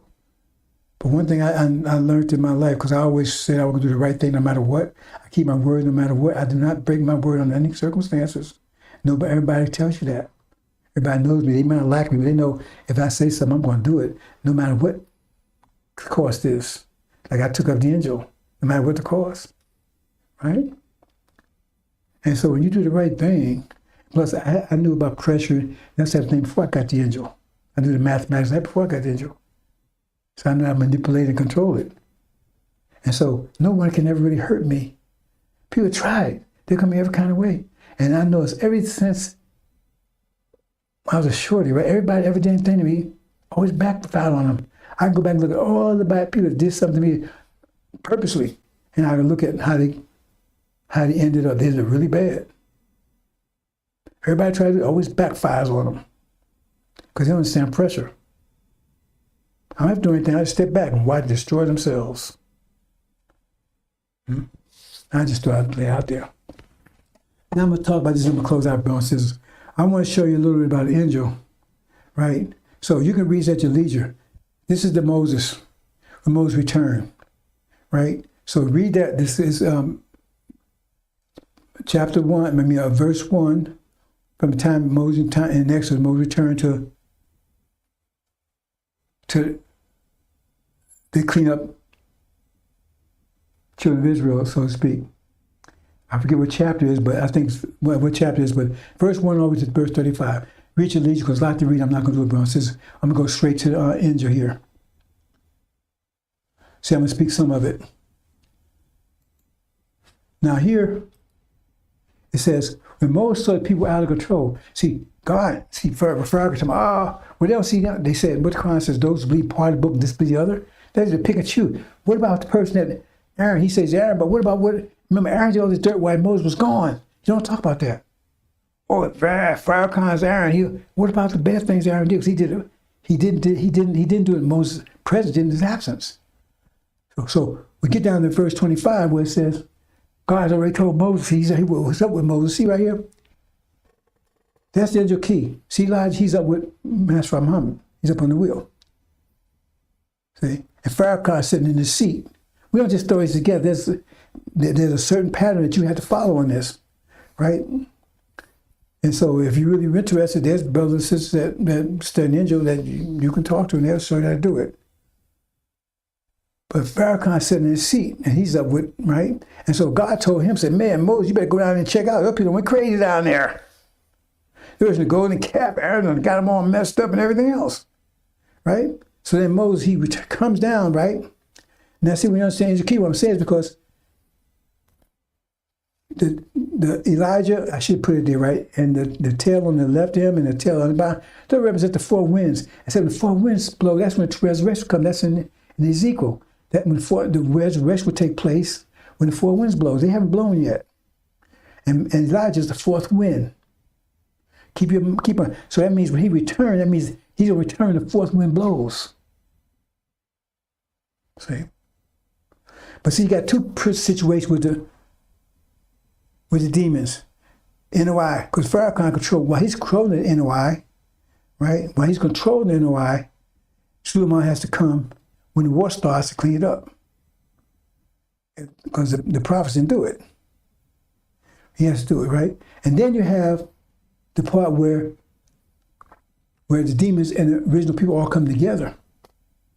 And then the demons are cast. That's a war between the two.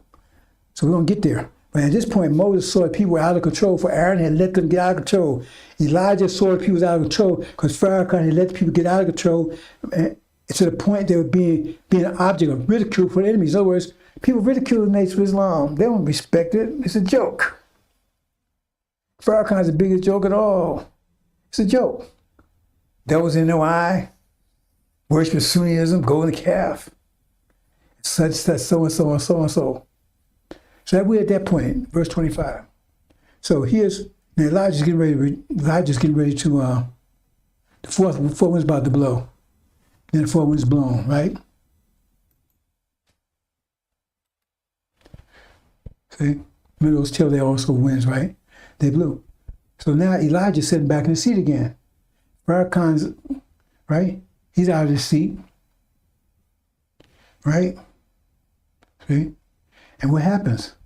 Now it says, then Moses stood at the camp and said, now see, whoever is the Lord, come to me. Whoever is for the Lord, come to me. And all the sons of Levi gathered him. He didn't say, whoever is me. Whoever is for the Lord. No. Whoever is for Suleiman or Joshua. Right? Because they rejected his teachings. See, he came to them, didn't receive him. Said he come to them, they wouldn't receive him.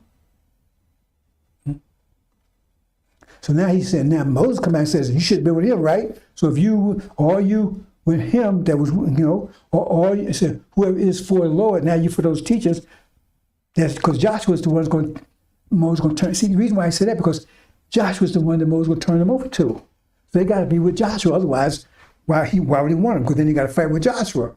So Joshua was referring to Suleiman, because remember, Moses turns everything over to Joshua. He takes it from Aaron and gives it to Joshua. Joshua, another name for Jesus. Or Suleiman. He takes it from Aaron, right? So that's what's happening here. It says, and all the sons of Levi, because that's what we know, in Ohio, it's all Levites. They came to him, but demons didn't. See, because he got see on both sides of him. The Levites came with him, but the demons didn't. Because he said he would fill his nation up with demons.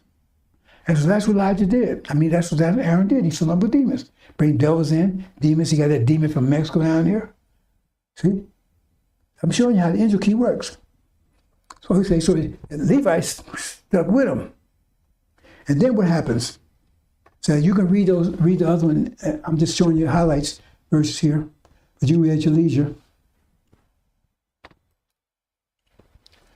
And then it says, when Moses saw people were out of... Oop, I didn't change it. Oh, no. It went backwards. Oh, how did I do that? Oh, I can't believe I did that. What's going on here?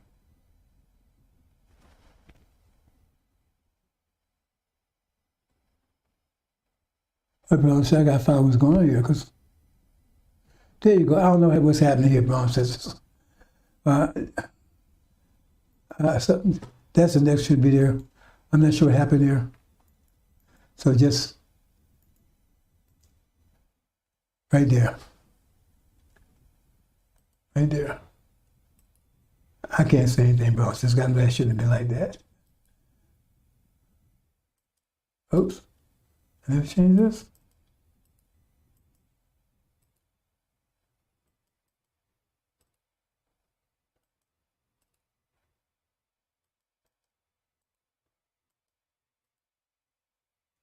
Okay.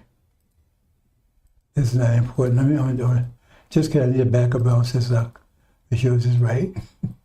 I'm looking at my backup over here, so just give me a minute.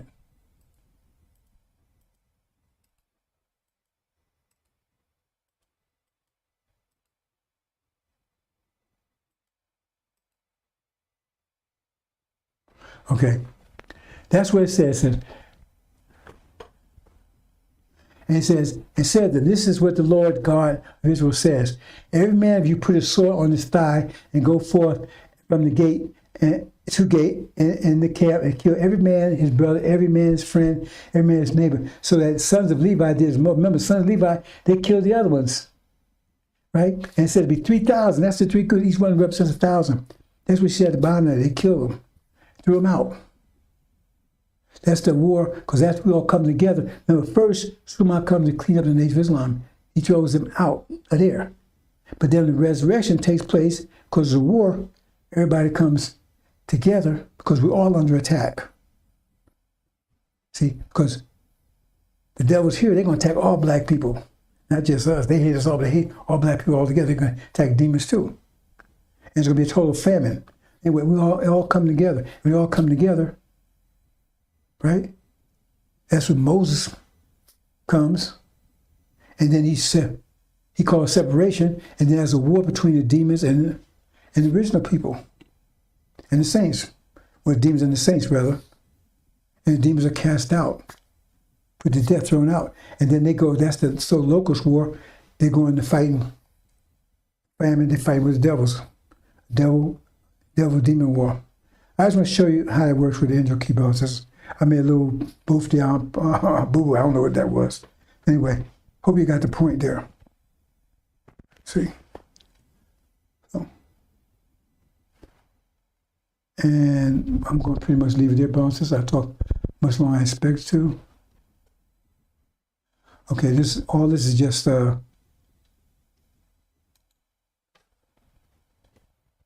well, this is just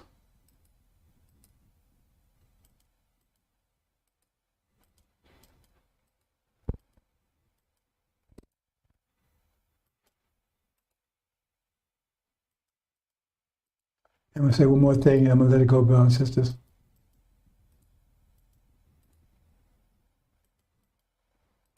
Keep speed here. Okay.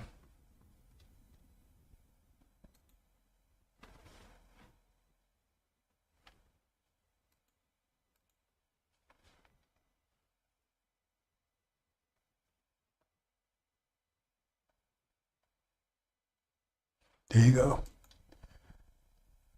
Brothers and sisters, you need to really pay attention to this closely. See? You should know better.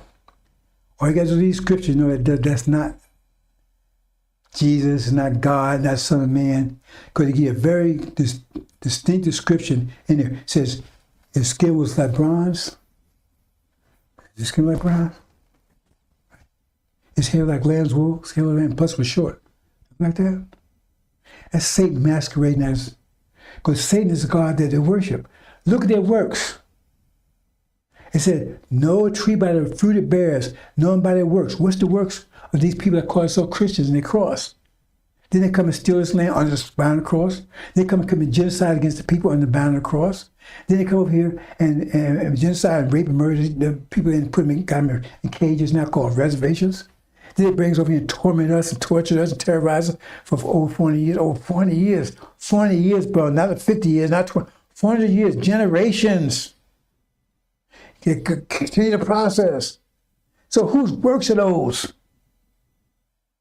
If those are the works of Jesus, then what the hell you got a problem with Satan? Whose works are those? Know a tree by the fruit it bears.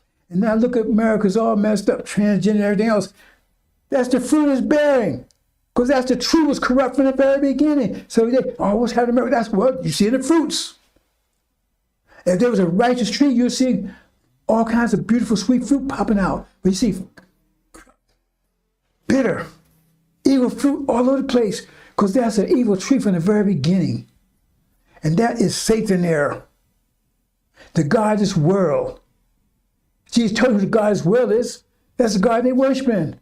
That's why he's the one that gave them the control. He's the one that's guiding them. He's the one that's blessing them.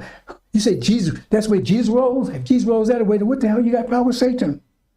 What did they do more than what the devil could have done to us? If you say the devil's so bad, what could they do to the devil? What did the devil do that they didn't do? Could they treat any worse they did? Did they treat evilly? It's still 3/5 of human on their constitution. You better get with it, brothers and sisters. That's the God they worshiping right there.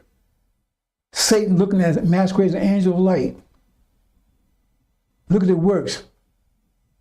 We're trying to get 11. What I'm doing here, I'm putting the laser beam on these liars like Silas and Farrakhan and Eric.